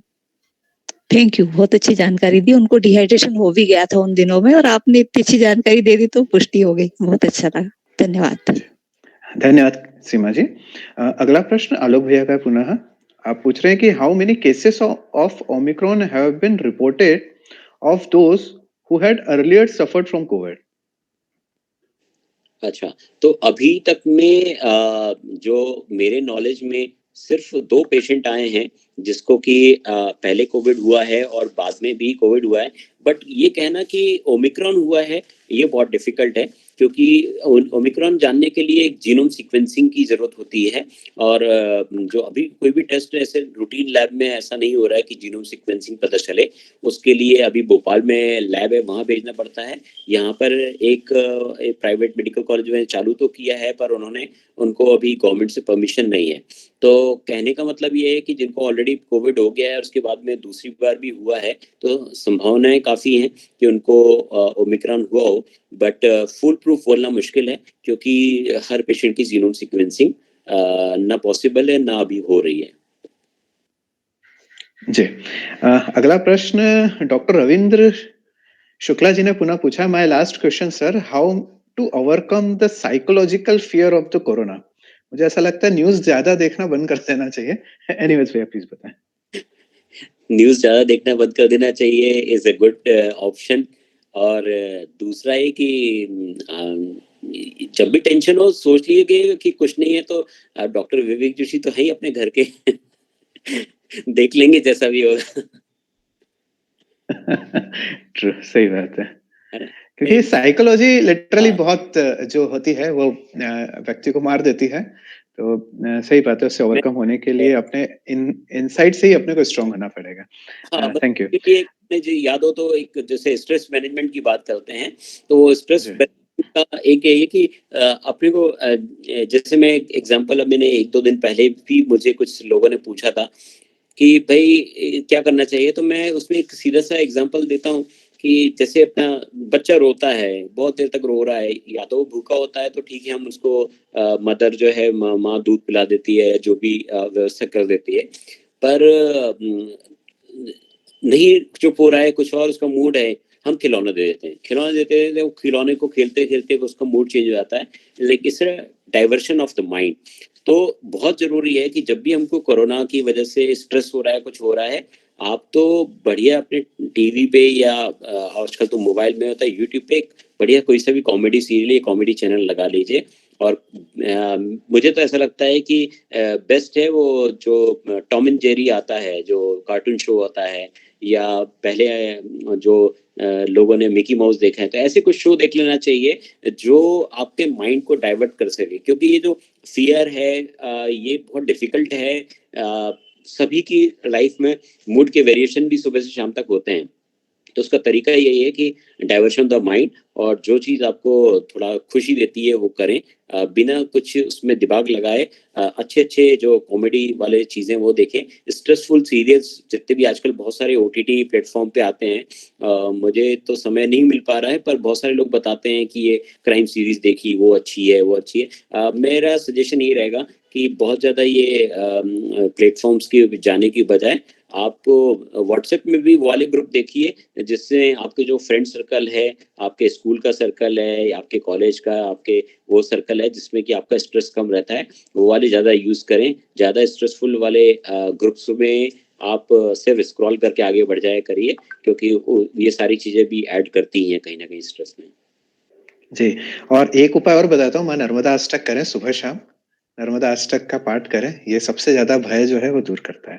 धन्यवाद। अगला प्रश्न है ऋषि शुक्ला जी का, पूछते हैं कि what is CT value in RT-PCR test? अच्छा, इसमें CT वैल्यू क्या रहता है कि आपका एक जो लेवल है वो कितना ज़्यादा है, कितना कम है, वो एक अंदाज़ा लग जाता है CT वैल्यू से, कि जैसे 25 से ज़्यादा है तो आपको संभावना जो है कि इन्फेक्शन कम होगा। 25 से जितना कम रहता है उतनी संभावना थोड़ा इन्फेक्शन की ज़्यादा रहती है। तो और इसमें भी एक्चुअली अलग अलग सेटअप में थोड़ा सा वेरिएशन हो सकता है, अलग अलग लोगों के क्राइटेरिया होते हैं। तो मेरा कहने का मतलब है कि उसमें बिल्कुल CT वैल्यू 10 से नीचे आ रही है तब थोड़ा सा डेंजर जोन होता है। उसके अलावा 10 के ऊपर कोई भी वैल्यू है तो उसमें अपने को बहुत सोचने की जरूरत नहीं है। अगर उसमें क्लिनिकल सिम्टम नहीं है तो CT वैल्यू भी सब्जेक्टिवली वेरिएशन हो सकता है। तो उसका तरीका तो यही है कि आपको ऑक्सीजन का सैचुरेशन देखते रहना है। अगर वो सब ठीक है तो फॉरगेट अबाउट CT वैल्यू, अपना रूटीन चलने दें। जी, अगला प्रश्न ओम प्रकाश जी पगारे का था। आप पूछ रहे फाइब्रोसिस गेट क्योर्ड ऑटोमेटिकली और इट नीड ट्रीटमेंट? नहीं, उसका ट्रीटमेंट लगता है। और फाइब्रोसिस का जैसे आपका मतलब पेशेंट जब भर्ती रहते हैं तब, और भर्ती रहते ही डायग्नोसिस बन जाना चाहिए तो वो आइडियल होता है। और उसके अलावा जब भर्ती होने के बाद में जिन जिन पेशेंट्स में हम लोगों को डाउट हुआ या जिनमें फाइब्रोसिस के लक्षण मिले हैं, जो संभावना मिली है, उन लोगों को हम लोगों ने कम से कम 3 से 4 हफ्ते तक जो एंटी फाइब्रोसिस मेडिसिन होती हैं वो दी हैं और उसका बेनिफिट मिला है। और इनफैक्ट मैंने भी खुद के लिए भी यूज की हुई थी मेडिसिन ऑलमोस्ट फॉर 1 मंथ। उसके बाद में ईश्वर की दया से जरूरत नहीं पड़ी। जी, धन्यवाद। अगला प्रश्न है आलोक बिलोरे जी का। वो पुनः पूछ रहे हैं कि it is that Omicron is boon and it would build immunity to fight Delta virus infection. No, it is the is it that Omicron is a boon and it would build immunity to fight Delta virus infection? हाँ, अभी तक की studies हुई हैं और उसमें एक Israeli scientist का भी कहना था कि ये एक अच्छा है क्योंकि इससे ये स्प्रेड जरूर होगा और उससे नुकसान नहीं होगा पर एंटीबॉडी बन जाएगी। मैं जनरली जो मेरा अनुभव है जो कि इजरायली साइंटिस्ट और इजरायली इंजीनियर्स, टेक्नीशियंस, डॉक्टर्स काफ़ी इंटेलिजेंट होते हैं, बहुत सोच समझ के बोलते हैं, वे स्टेटमेंट्स कम ही देते हैं और ऑल ओवर वर्ल्ड में उनको मान्यता है। तो मैं थोड़ा सपोर्टिव हूँ उस चीज़ के लिए क्योंकि अल्टीमेटली ओमिक्रॉन हो रहा है सबको तो सबके शरीर में एक एक्स्ट्रा एंटीबॉडी कोविड के संभावना बढ़ती जा रही है। और हम चाहते भी यही थे कि भाई जो पहले भी हम लोग जो इम्यूनिटी की बात करते थे कि जितने ज़्यादा लोगों को होगा और फिर उसके बाद में इम्यूनिटी डेवलप होगी तो फैलना कम हो जाएगा। उस साइंस की स्वीकारोक्ति से अपने को एक्सेप्ट करना पड़ेगा कि ओमिक्रॉन अभी तक तो मेरा बोलना इसलिए क्योंकि अभी तक में थोड़ा सा इफेक्ट जो है उसमें लंग्स पे कम है, हॉस्पिटल के बेड्स वगैरह खाली हैं, वो खुशी की बात है। तो उस तरीके से एक प्रकार से बून है पर उसका मतलब ये नहीं है कि चलो बाहर निकलते हैं ले ही लेते हैं, डॉक्टर जोशी ने बोल ही दिया है ओमिक्रॉन हो जाएगा तो फायदा ही होगा, ऐसा नहीं है। जी, धन्यवाद। अगला प्रश्न एसके नीलोसे जी का था, क्या कोरोना के साइड इफेक्ट से शुगर लेवल बढ़ सकता है? हाँ, हाई पॉसिबिलिटी है शुगर के लेवल एक्चुअली किसी भी इन्फेक्शन से बढ़ जाता है। अपने को इवन पैर में छोटा सा घाव भी हो जाता है तो बॉडी उसकी तरफ कंसंट्रेशन कर देती है, और ये शरीर में कुछ भी नया होना is called as stressful condition, क्योंकि वो आपके रूटीन से अलग हटके और आपको तनाव दे रही है। तो स्ट्रेसफुल कंडीशन में there are some stress hormones also, तो उस स्ट्रेस हार्मोन्स अपने ब्रेन से काम करते हैं और उस स्ट्रेस हार्मोन्स की वजह से अपना शुगर की बढ़ने की संभावना भी रहती है। जी, तो ऑलमोस्ट अभी सबके क्वेश्चन खत्म हो गए हैं। प्रफुल्ल नीलोसे जी ने लिखा है गोविंदा की फिल्म देखे मूड फ्रेश हो जाएगा। शुक्ला जी लिखते हैं थैंक यू सर। अमलाथी जी लिख रहे हैं गुड सजेशन पीके मामा जी, नर्मदे हर जीवन भर। ऋषि शुक्ला जी थैंक यू। तो सभी ने आपको शुभकामनाएं दी हैं, और इसके अतिरिक्त अगर कोई प्रश्न अगर मेरा डॉक्टर साहब से एक प्रश्न है, मैं उसको ड्राफ्ट नहीं कर पा रहा था तो मैंने बोला कि मैं बोल के पूछ लेता हूँ कि डॉक्टर साहब आप इतनी विपरीत और इतनी परेशान करने वाली परिस्थितियां जिसमें आप एक स्पेशलिस्ट हैं आईसीयू के, और कोविड के दौरान कोविड 1 कोविड 2 जो हम कहते हैं उसमें बहुत सारी मृत्यु देखी आपने, और बहुत परेशान करने वाले सीन आईसीयू के अंदर आपने देखे। तो कुछ ऐसा हमारे साथ शेयर करें कि किस किस तरह की परिस्थितियों से आपको सामना करना पड़ा, कुछ ऐसे विशेष केस जो आपने आईसीयू के अंदर देखे हों जिनका आप उल्लेख करना चाहें। बहुत ही भावुकता से भरे केस हों, बहुत संवेदनहीनता से भरे हुए केस आपने देखे हों कि कई लोग संवेदनशील बहुत संवेदनहीन भी आपको मिले। ऐसे कुछ केसेस आप शेयर करना चाहेंगे क्योंकि इसमें मानवता से जुड़ा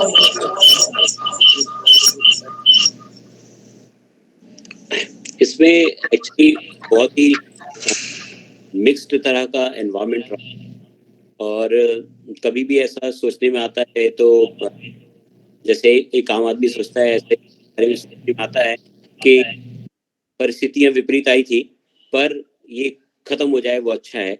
इसमें एक एग्जांपल मैं आपको बताता हूँ जो अगर पेपर में भी सबने पढ़ा होगा कि देवास की एक फैमिली थी, उनके यहाँ पे कोविड में उनके 2 भाइयों की, एक बहू की, ऐसे फिर और भी मतलब करीब 4 लोगों की डेथ हुई थी। उसके बाद में जो एक 5वीं फैमिली मेंबर थी वो हमारे यहाँ आकर एडमिट हुई थी, और उनको भी करीब 7 से 10 दिन बहुत मेहनत की और कि भाई वो बच जाएं, और उनके छोटे छोटे बच्चे थे तो वो उनको भी बहुत कोशिश करने के बाद में बच नहीं पाई थी। तो समझ लीजिए कि उस फैमिली में एक बूढ़े दादाजी और ये 2 छोटे बच्चे जिनकी उम्र 10 साल से कम होगी, 2 बच्चे थे।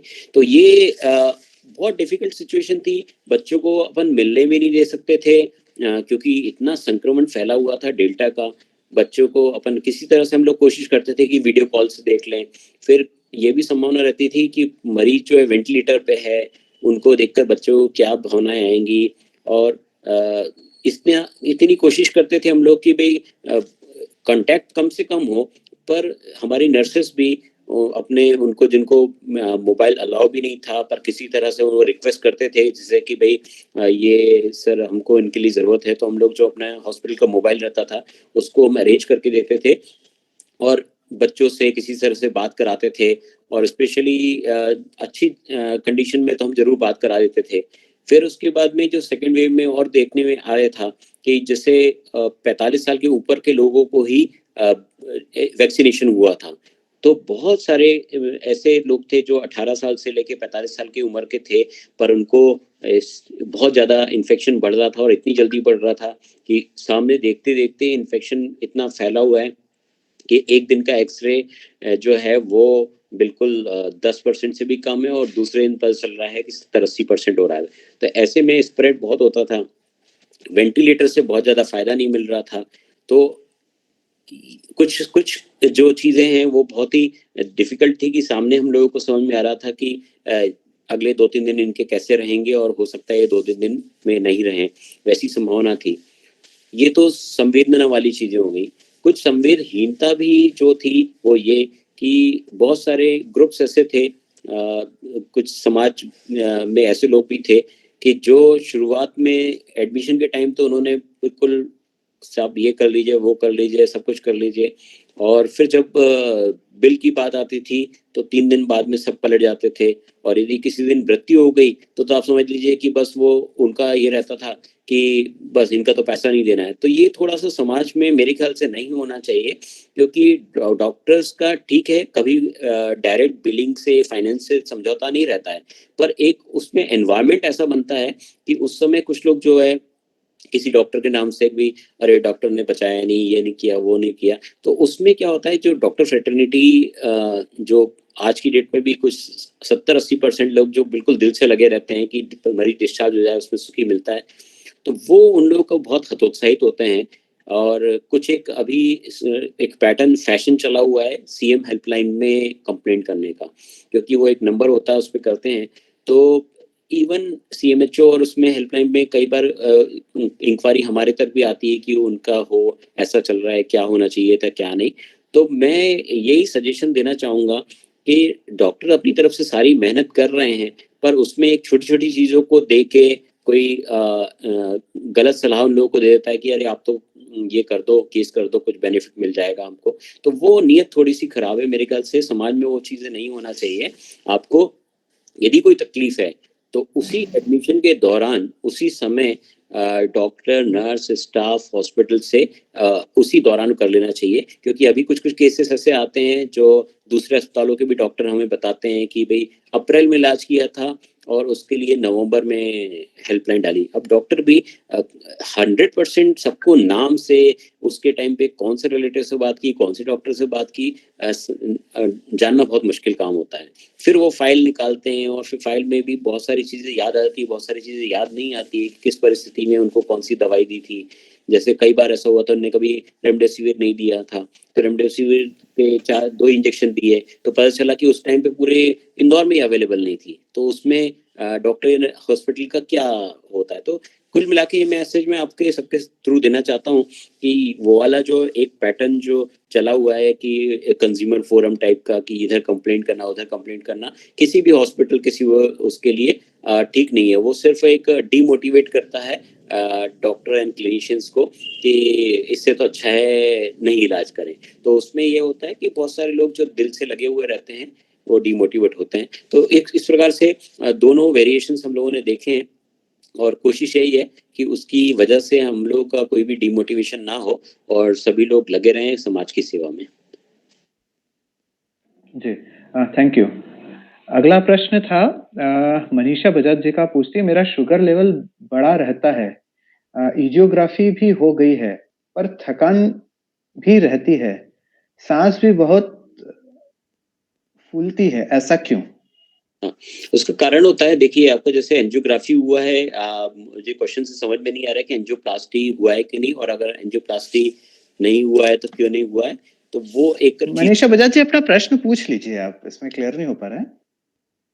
जी, माइक को अनम्यूट करके पूछ लीजिए जी। हाँ जी, ये मेरा शुगर लेवल बढ़ा रहता है, और जैसे एंजियोग्राफी मेरी 2 बार हो चुकी है, तो अभी भी जैसे थकान लगती है, और दर्द, कमर दर्द भी बना रहता है, और मतलब चलने में सांस फूलती है बहुत। नहीं, एंजियोग्राफी में आया क्या था, मतलब रिजल्ट में ये कुछ सलाह दी थी क्या एंजियोप्लास्टी की या बाईपास की? नहीं, एंजियोप्लास्टिक हुआ था सर। हाँ, मैं वही एक्चुअली वो एंजियोग्राफी मतलब अपना खाली एक्सरे सब एक डायग्नोस्टिक हो जाता है, फिर उसमें ब्लॉक है कि नहीं वो पता चलता है। और एंजियोप्लास्टी एक प्रकार से आपने प्लास्टिक सर्जरी कर दी, तो प्लास्टिक मतलब कर दिया, तो आपको स्टेंट लगे हुए, एक नली में लगे, 2 में लगे? सर 2 में लगे। 2 में लगे, अच्छा। जब एंजियोग्राफी हुई थी उस टाइम पे अटैक आया था या आप रूटीन चेकअप कराने गए थे? नहीं, अटैक आया था। हाँ, तो ये मेरे आपका क्वेश्चन का आंसर आपके इसमें मिलता है कि हम रूटीन में जो हेल्थ चेकअप कराते हैं, हमें टीएमटी पॉजिटिव होता है, जबकि हमको अटैक नहीं आया होता है। उसके बाद एंजियोग्राफी, एंजियोप्लास्टी जो है प्लांट वे में होती है, उसमें समय रहते बिना अटैक के, क्योंकि ब्लॉक आ रहा है, स्टेंट लगा दिया जाता है, उस समय आपके हार्ट की स्थिति एकदम नॉर्मल रहती है। जब अटैक आता है तो उतनी देर के लिए, जितनी देर में आपको अटैक चालू हुआ और आप डॉक्टर के पास पहुंचते हो, एंजियोग्राफी होती है और एंजियोप्लास्टी होती है, इस पूरे दौरान में जिस खून की नली बंद है उससे आगे के हिस्से में मांसपेशियों को ब्लड की सप्लाई बंद हो जाती है, ठीक है। तो उसके एरिया में जो ब्लड सप्लाई बंद हुआ है वो ऑलमोस्ट डेड जैसा हो जाता है। तो अगर मैं बोलूं कि ये मेरी 5 उंगलियां हैं और यहाँ से लेके 2 उंगलियों में जाना बंद हो गया है, तो आपका जो हार्ट काम कर रहा है वो समझ लीजिए 2 मांसपेशियों पे काम कर रहा है, और ये 2 मांसपेशियां जो हैं जिसको खून सप्लाई नहीं मिली थी, ये एक डेड टिश्यू जैसा हो गया है। तो ये साथ में हो सकता है ये मूवमेंट भी नहीं कर रहा है, तो इस प्रकार से हार्ट का पंपिंग होता है। तो ये जैसे अगर मैं आपको बताता हूँ कि मेरी 5 उंगलियां एक साथ काम कर रही हैं, तो आप चीज़ों को अच्छे से कर सकते हैं। जैसे और एग्जांपल इजी दूंगा मैं कि अगर मेरी 5 उंगलियां बराबर काम कर रही हैं तो मैं एक बॉल को हाथ में लेके अच्छे से बॉलिंग कर सकता हूँ, फेंक सकता हूँ। पर अगर इन 5 उंगलियों से मेरे को 2 उंगलियां काम नहीं कर रही हैं तो मेरे को हाथ में बॉल पकड़ना ही मुश्किल होगा, तो मैं फेंक नहीं पाऊंगा उसको अच्छे से पूरी ताकत से। तो ये कहलाता है इजेक्शन फ्रैक्शन। इजेक्शन फ्रैक्शन आपने मतलब रफ लेमन लैंग्वेज में सुना होगा कि हार्ट का पंपिंग। तो एक हाई पॉसिबिलिटी कि आपको एक बार इको करके देखना चाहिए, है ना। तो इको आप कांटेक्ट कर लीजिएगा, अच्छे डॉक्टर्स हैं अपने पास में, वो इको करके अपन अंदाजा लगा लेंगे कि आपको हार्ट में डैमेज कितना हुआ है। अगर वो पंपिंग एक्शन कम हुआ है उस अटैक की वजह से, तो थोड़ा दवाइयों को मॉडिफिकेशन करना होता है, क्योंकि इजेक्शन फ्रैक्शन जो होता है वो जैसे 50-60% नॉर्मल होता है। अगर आपका वो 30-35% है या 25% है तो ये आपको हाफ बनी रहेगी। तो उसके लिए अपन लोग इको की जांच करके एक अंदाजा लगा। जी सर, थैंक यू सर। जी धन्यवाद। अगला प्रश्न है अतुल केशरी जी का, पूछते हैं कि सुझाव देवें कि 60 वर्ष की उम्र के बाद कौन कौन से रूटीन टेस्ट करवा लेना चाहिए, क्या हॉस्पिटल में ऐसा कोई पैकेज रहता है? हाँ जी, हॉस्पिटल में बहुत बढ़िया पैकेज बने रहते हैं। मेनली 60 के बाद के लिए एक कार्डियक पैकेज कहलाता है। कार्डियक मतलब होता है हार्ट का पैकेज रहता है, उसमें बहुत सारी चीजें इन्वॉल्व हो जाती हैं। तो एक रफली अगर मैं बताता हूँ आपको, तो खून की जांच में अपने को एक कोलेस्ट्रॉल की जांच होना चाहिए, एक HbA1c का बड़ा फुल फॉर्म जैसे ग्लाइकोसिलेटेड हीमोग्लोबिन बोलते हैं, और याद रखने के लिए आप ये बोल सकते हैं कि जिससे 3 महीने की शुगर पता चल जाती है। जो ग्लाइकोसिलेटेड हीमोग्लोबिन होता है वो आपके पिछले 3 महीनों की जो शुगर की आप उतरना चढ़ना है वो उसको बताता है, तो उसको HbA1c होता है। तो एक लिपिड प्रोफाइल मतलब कोलेस्ट्रॉल की जांच, एक HbA1c, एक थायराइड की जांच TSH वाली, ये एक किडनी की जांच जैसे कि अभी डिस्कशन हुआ था अपना क्रिएटिनिन वाला, एक किडनी की जांच, और एक होता है LFT का मतलब होता है liver function test. Liver function test में मतलब लिवर का एंजाइम काम। तो कहने का मतलब है एक किडनी एक बड़ा ऑर्गन होता है, एक लिवर बड़ा ऑर्गन होता है, एक हार्ट बड़ा ऑर्गन होता है, और अपना ये थायराइड की ग्रंथि से रिलेटेड जो होता है, इन सारी चीजों के टेस्ट कराना होता है। और हार्ट के लिए देखने के लिए इको या TMT में से एक करना जरूरी होता है। तो अगर अपने को घुटने में प्रॉब्लम नहीं है और अपन मशीन पे चल सकते हैं कुछ 10 मिनट के लिए, तो TMT टेस्ट एक बहुत बढ़िया टेस्ट होता है, जिससे 90% अपने को संभावना पता चल जाती है कि हार्ट डिजीज है कि नहीं है और इमीडिएट अटेंशन देना चाहिए कि नहीं। तो ये कुछ टेस्ट हैं, जब भी जरूरत पड़ेगी वो पैकेज में सजेस्ट कर दूंगा, तो आप मधुर जी से कांटेक्ट में रहिएगा, तो मैं उनको सजेशन बता दूंगा जब भी लगता है, तो उसमें जांच करवाना उचित रहेगा। जी धन्यवाद सर, बहुत बहुत धन्यवाद। जी अगला प्रश्न कार्तिक केशव जी का है, आप पूछ रहे हैं how safe is air travel? जैसे अभी कहीं पे भी जाना है आपको, आपका RT-PCR नेगेटिव है और आप यदि मास्क ईमानदारी से पहने रह सकते हैं, 2 घंटे की जर्नी है अगर डोमेस्टिक है तो, और या लॉन्ग जर्नी है तो जितना भी मतलब जिसकी जर्नी जैसी है उसके हिसाब से अगर आप ये एटलीस्ट मास्क का पालन कर सकते हैं मैक्सिमम टाइम में। भाई रास्ते में भूख लगेगी, खाना खाने के लिए मास्क उतारना पड़ेगा, वो जायज़ है। सेफ्टी पॉइंट ऑफ व्यू से यही है कि बहुत ज़रूरी है तो ट्रैवल करें, अदरवाइज कुछ भी गारंटीड नहीं है कि अपने को होगा नहीं होगा। पर यदि आपका प्लान है ऑलरेडी, तो मैं बोलूँगा कि मास्क का और अपने सैनिटाइजर का भरपूर उपयोग करें और ट्रैवल करें। Thank you. अगला प्रश्न पुनः आलोक भैया का था। Now you are branded as a corona specialist, is it that we can consult you for any and all diseases? हाँ, मैं तो आपको यही बोलना चाहूंगा कि ईश्वर की दया से अब 20-25 साल मेडिकल फील्ड में होने की वजह से और सबसे बात करने की वजह से ऐसा हो गया है कि मैं सबको यही बोलता हूँ, चाहे कोई भोपाल, इंदौर, दिल्ली, मुंबई, कलकत्ता हो, कहीं भी हो, डायरेक्ट आपके डॉक्टर के कांटेक्ट में तो आप रहे ही, पर यदि कोई कंफ्यूजन हो भाई कैसे एंजियोग्राफी कराना नहीं कराना, एंजियोप्लास्टी कराना नहीं कराना, और ऐसे कोई भी कंफ्यूजन है तो आप मेरे को कोई भी बीमारी, मतलब सिर से लेके पैर तक में, ब्रेन से लेके हार्ट तक में, कहीं पे भी कुछ भी हो पूछ लीजिए, क्योंकि अगर मैं उसमें नहीं भी हुआ तो मैं आपको विद इन 1 or 2 आवर्स अपने एक्सपर्ट से डिस्कशन करके उसका हल बता दूंगा। पर समाज के लिए सभी हमेशा मेरे को पर्सनली ऐसा लगता है कि घर में जैसे एक डॉक्टर होना चाहिए, तो अगर किसी घर में डॉक्टर नहीं है तो मैं आप सबका डॉक्टर हूँ घर का। Thank you, so kind, thank you for so kind. और कोई किसी के प्रश्न, या क्योंकि 8:55 हो गया है, हमें समय को ध्यान में रखते हुए मेरा एक क्विक क्वेश्चन है। हेलो, जी, प्लीज पूछिए। दिनेश बिलोरे जी यूएसए से जुड़े हैं। मैं आपसे पूछ रहा हूँ, दिनेश बिलोरे यूएसए से बोल रहा हूँ मैं, और मेरा क्वेश्चन था कि आपने जो रूटीन चेकअप के लिए कहा, उसमें प्रोस्टेट के लिए आपका क्या सजेशन है? क्योंकि यहाँ हम लोगों को जैसे प्रोस्टेट चेक कराने के लिए हमेशा कहते हैं PSA test and all that, so वो भी आपका क्या सजेशन?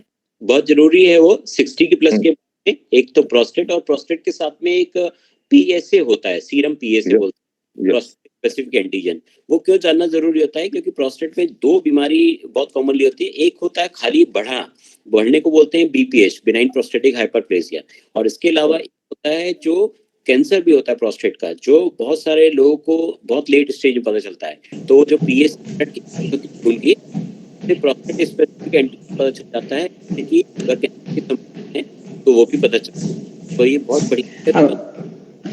मेरा एक प्रश्न था इस संबंध में, प्रोस्टेट के संबंध में, कि पहले प्रोस्टेट की समस्या तो नहीं होती थी, ये आजकल क्यों होने लगी?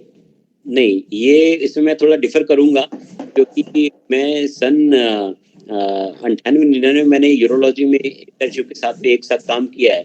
तो देखा जाए तो करीब 25 साल पहले भी प्रोस्टेट की समस्या थी। सिर्फ ये है कि आजकल जांचें बढ़ गई हैं, और जैसे दिनेश बिलोर जी ने बोला कि चेक कराते हैं, तो अब ये इसका पार्ट हो गया है हेल्थ चेकअप का। तो हेल्थ चेकअप का पार्ट है, तो समय से पहले पता चल रहा है। इसलिए तो समस्या तो पहले भी थी, मेरे नाना जी को भी थी, मैं उनको दिखाने गया था जब मैं डॉक्टर भी नहीं था। तो कहने का मतलब ये है कि अब क्योंकि टेस्ट वगैरह होने लगे हैं और अपने को पता चलने लगा है, इसलिए, अदरवाइज ये समस्या तो पहले से थी। थैंक यू जी। ये एक क्वेश्चन था गरिमा पहारे जी का। जी एक मिनट, गरिमा पहारे, आप प्लीज लिख दीजिए। गरिमा पहारे जी प्रश्न पूछना चाह रहे थे। उनका प्रश्न था कि प्रेगनेंसी में कोरोना वैक्सीन लगवाना चाहिए या नहीं चाहिए? इसमें जो स्टडीज अभी आई हैं वो प्रेगनेंसी के लिए शुरुआत में उन्होंने मना किया था जब नया फर्स्ट डोज लग रहा था, बट डाउन द लाइन इसमें सपोर्टिव एविडेंस आ गए थे, तो प्रेगनेंसी में भी लगवाना है। आपके गायनेकोलॉजिस्ट और फिजिशियन जो भी आपके नियरेस्ट हैं उनसे एक बार डिस्कस कर लें, क्योंकि बहुत ही बड़ी कोई कंट्राइंडिकेशन ऑलरेडी कुछ लिवर में इन्वॉल्वमेंट, अपना लिवर के एंजाइम्स बढ़ रहे हैं, कुछ हो रहे हैं, हार्मोनल बहुत सारे चेंजेस हो रहे हैं, अगर थायराइड आपको साथ में है तो अपने को एक बार और डिस्कशन करना चाहिए। अदरवाइज प्रेगनेंसी के लिए अभी क्लीन चिट दे दी गई है वैक्सीनेशन के लिए। जी धन्यवाद। किसी ने अपना वो माइक अनम्यूट किया था, मैं देख नहीं पाया उनका नाम। प्लीज अपना क्वेश्चन पूछें। अभी किसी ने माइक अपना अनम्यूट किया था। नहीं, मैंने किया था, नीलोद से बोल रहा हूँ। अच्छा, हाँ जी मौसा जी, प्लीज पूछिए। नहीं, मुझे एक चीज पूछना है, इसमें कुछ साइड इफेक्ट के रूप में आपका ब्लड शुगर लेवल बढ़ सकता है क्या? हाँ, अभी बात हुई थी, तो कोई भी इन्फेक्शन जैसे होता है बॉडी में तो उसमें शुगर लेवल बढ़ सकता है, तो ये भी उसी का पार्ट है कि आपकी बॉडी में इन्फेक्शन है, शुगर लेवल बढ़े। अच्छा, ठीक। जी, तो हम ऑलमोस्ट हमारे समापन की ओर हैं, 9 बज गए हैं। डॉक्टर विवेक जोशी को भी अपने काम से अपना कार्य करेंगे वो, तो एक आध और कोई प्रश्न है तो हम पूछ सकते हैं, अदरवाइज कार्यक्रम का हम समापन करेंगे। मधुर, एक लास्ट क्वेश्चन लेने के पहले मैं एक सभी को धन्यवाद देना चाहूँगा, क्योंकि क्या था कि ये दिसंबर लास्ट वीक में मैं आउट ऑफ इंडिया था, यूके के किसी वजह से, बच्चे से मिलने की वजह से। तो उस समय समाज ने कोविड वॉरियर के रूप में सम्मान किया था, जो मेरे ससुर जी डॉक्टर ओपी बिल्लौरे जी ने ग्रहण किया था। तो मैं पर्सनली आके नहीं ले सका था, पर मैं इस माध्यम से मैं सभी को धन्यवाद और प्रणाम करना चाहता हूँ कि मुझे इस लायक समझा कि मुझे वो अवार्ड मिला। धन्यवाद। थैंक यू भैया, बहुत सारे अवार्ड आपके पास हैं वैसे तो। डॉक्टर साहब, आपका फोन नंबर शेयर कर दीजिए प्लीज। हाँ जी, नोट कर लीजिए। 89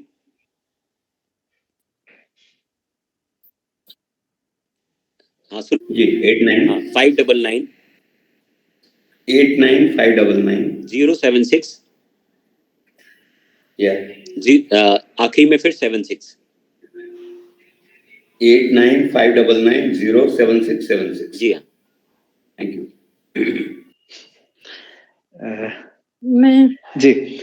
मैं डॉक्टर साहब का धन्यवाद करना चाहूंगी, क्योंकि मुझे और मेरे परिवार को, मैं अनुपमा जोशी बोल रही हूँ, तो मेरे परिवार को जिस तरीके से डॉक्टर साहब ने संभाला दिवाली के समय का टाइम, तो वो शायद मैं भूल नहीं पाऊंगी।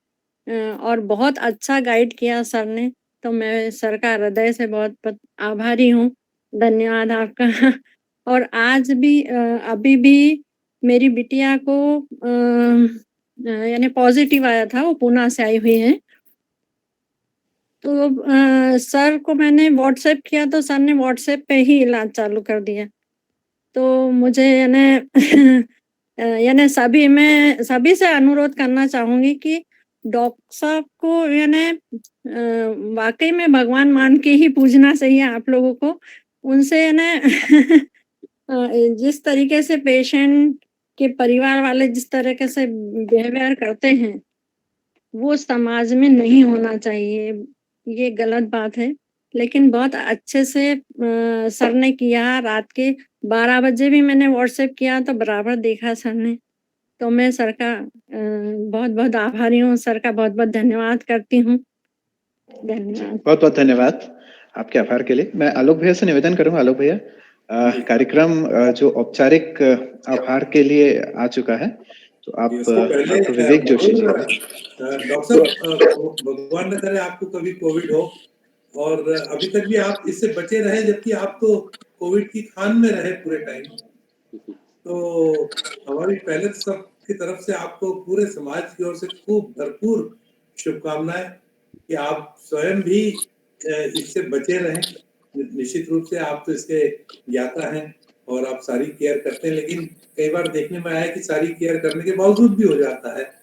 तो हमारे अपने पूरे समाज की ओर से, जैसा अनुपमा जी ने कहा, इतनी भावुक हो गई वो, मैं भी वही भावना व्यक्त करता हूँ दीदी के मामले में।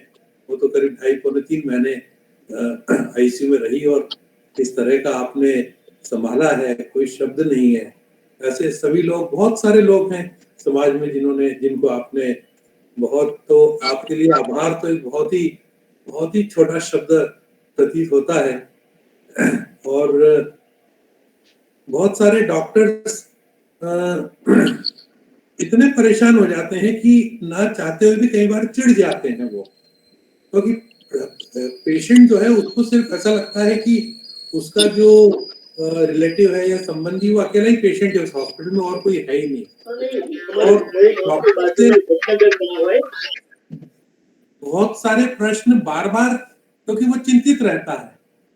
तो मैंने व्यक्तिगत रूप से इस बात को देखा है डॉक्टर साहब कि आपका जो कूलनेस है, उसकी जो कंसिस्टेंसी है, वो बहुत अद्भुत है। वो बहुत ही दिल से बोल रहा हूं मैं ये बात।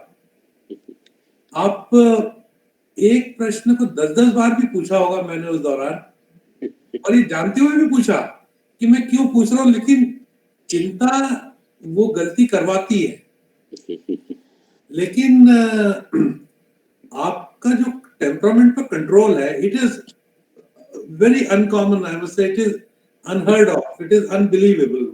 The way you go on taking questions and go on explaining again and again. मैंने तो व्यक्तिगत रूप से देखा है, समाज के सभी लोगों ने देखा होगा, और पूरा समाज आपका इस बात के लिए कृतज्ञ है, और हम सब, आप हैं तो हम सुरक्षित हैं, ये विश्वास हमारे अंदर है कि कुछ भी होगा। और कितने सारे लोगों को डॉक्टर साहब ने हॉस्पिटल आने से मना कर दिया, उनकी कंडीशन समझी और उनको फोन पे व्हाट्सएप किया, आगे होके उनकी तबीयत पूछते थे, ना कोई कंसल्टेशन फीस और ना किसी बात की कोई बात, और उनकी फिक्र करते। और बहुत सारे केसेस तो आपने वैसे फोन पे और व्हाट्सएप के माध्यम से भी ठीक कर दिए, और हमारे निवेदन पे नर्मदा भवन ट्रस्ट के इस प्लेटफॉर्म पर आप आ जाते हैं, सही मार्गदर्शन मिल जाता है। और अपना व्यक्ति जब कोई मार्गदर्शन देता है तो वो उसमें विश्वास इतना अथाह होता है कि वो बहुत सुकून देता है, उसमें बड़ा आत्मविश्वास जागृत हो जाता है। तो हम सब पूरे समाज की ओर से, न केवल नर्मदा भवन ट्रस्ट की ओर से, बल्कि पूरे समाज की ओर से हम सब आपके ऋणी हैं, आपके कृतज्ञ हैं। आप एक बहुत अच्छे व्यक्ति हो, बहुत प्यारे इंसान हो, और सबको साथ में लेके आप चलते हो। ईश्वर आपको खूब प्रगति दे, आप खूब आगे बढ़े, समाज का भी नाम रोशन होता है, समाज का नाम उज्जवल करें, और सारे परिवार को, आपको सबको बहुत बहुत धन्यवाद पूरे समाज की ओर से, खूब शुभकामनाएं। और मैं तो आपसे आयु में बड़ा हूँ, तो मैं तो आशीर्वाद भी आपको दूंगा, और हम सब आपके लिए दोनों हाथ जोड़कर, डॉक्टर साहब को सभी लोग हाथ जोड़कर अपना नमस्कार करें, डॉक्टर साहब को सभी लोग आशीर्वाद दें, इनका जीवन खूब यशस्वी हो और ऐसे प्रगति पथ पर आगे बढ़ते रहें। आप बहुत अच्छे व्यक्ति हैं डॉक्टर साहब, हम सब आपको खूब लाड़ करते हैं, खूब प्यार करते हैं। आप खूब इसी तरह से आगे बढ़े, और बहुत बहुत धन्यवाद। बहुत बहुत धन्यवाद भैया। विवेक भाई, आप कुछ बोलना चाहेंगे आखिर में? एक छोटी सी चीज की बात की थी, तो मैं बताना चाहता कि मेरे फादर का बाईपास हुआ था 2003 में, अभी 2018 में तो वो नहीं रहे थे, पर करीब 10 साल में उनने मुझे शायद 5000 क्वेश्चन पूछ चुके होंगे, और उस दौरान उन्होंने कहा भाई मैं दारू नहीं पीता, मैं सिगरेट नहीं पीता, ये नहीं होता, बाईपास क्यों हुआ, लाइक दैट। तो मतलब बहुत ही नेचुरल से क्वेश्चंस जो होते हैं ना, वो करीब 4-5 हजार पूछ चुके थे। तो मेरे इतनी स्ट्रेंथ आ गई थी कि मुझसे कोई 5000 क्वेश्चन भी पूछेगा तो मुझे कोई टेंशन नहीं होगा। और दूसरा ये कि मैं उसकी वजह से मैंने यही समझा कि जो भी मुझसे पूछ रहा है वो किसी के पापा या किसी की मम्मी है जिनके पास में और कोई नहीं है पूछने के लिए। तो मैं शायद उसी चीज को ध्यान में रखता हूँ कि ये किससे पूछेंगे अगर मुझसे नहीं पूछेंगे, तो वो थोड़ा सा संयम मुझे रहता है हमेशा, और इसलिए वो शायद मैं चिढ़ता नहीं हूँ। तो ये ईश्वरीय देन भी मानता हूँ मैं, और आप सब लोगों का जो आशीर्वाद रहता है वो कहीं ना कहीं पॉजिटिव एनर्जी देता है मुझे। तो ये बस मैं करना चाहूंगा, और इस प्लेटफॉर्म का, समाज का मैं काफी आभारी हूँ कि इसमें सब बड़े बड़े लोग भी रहते हैं, पर पूरी अच्छी तरह से बात करने का मौका देते हैं, किसी को मेरी बात का कभी बुरा नहीं लगता है, और कोई ये नहीं बोलता है कि डॉक्टर साहब जो है अपनी शेखी दिखा रहे थे, कुछ कर रहे थे। तो बहुत अच्छा लगता है एनवायरनमेंट यहाँ पर। डॉक्टर साहब, व्हाट्सएप नंबर भी यही है क्या? हाँ जी, थैंक यू जी। तो बहुत बहुत धन्यवाद भैया। फिर आलोक भैया समापन करें नर्मदा का जयकारा करते हुए, है ना? चलिए, तो सभी का इस मंच के माध्यम से मैं धन्यवाद देता हूँ। आप सभी लोग इस मंच पे जुड़े हैं, सभी को बहुत बहुत धन्यवाद। और अगले रविवार हम पुनः किसी एक नए सेशन के साथ नए विषय पर जुड़ेंगे, अवश्य जुड़ेंगे। तब तक सभी के लिए शुभ रात्रि, सभी को शुभ रात्रि। सभी लोग माँ नर्मदा का जयकारा करते हुए हम लोग शुभ रात्रि बोलेंगे। बोलिए नर्मदा माई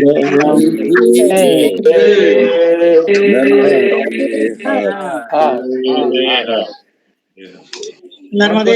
सभी को शुभ रात्रि। अगले रविवार पुनः हम सभी एक दूसरे रूबरू होंगे। सभी को बहुत बहुत धन्यवाद। Thank you very much.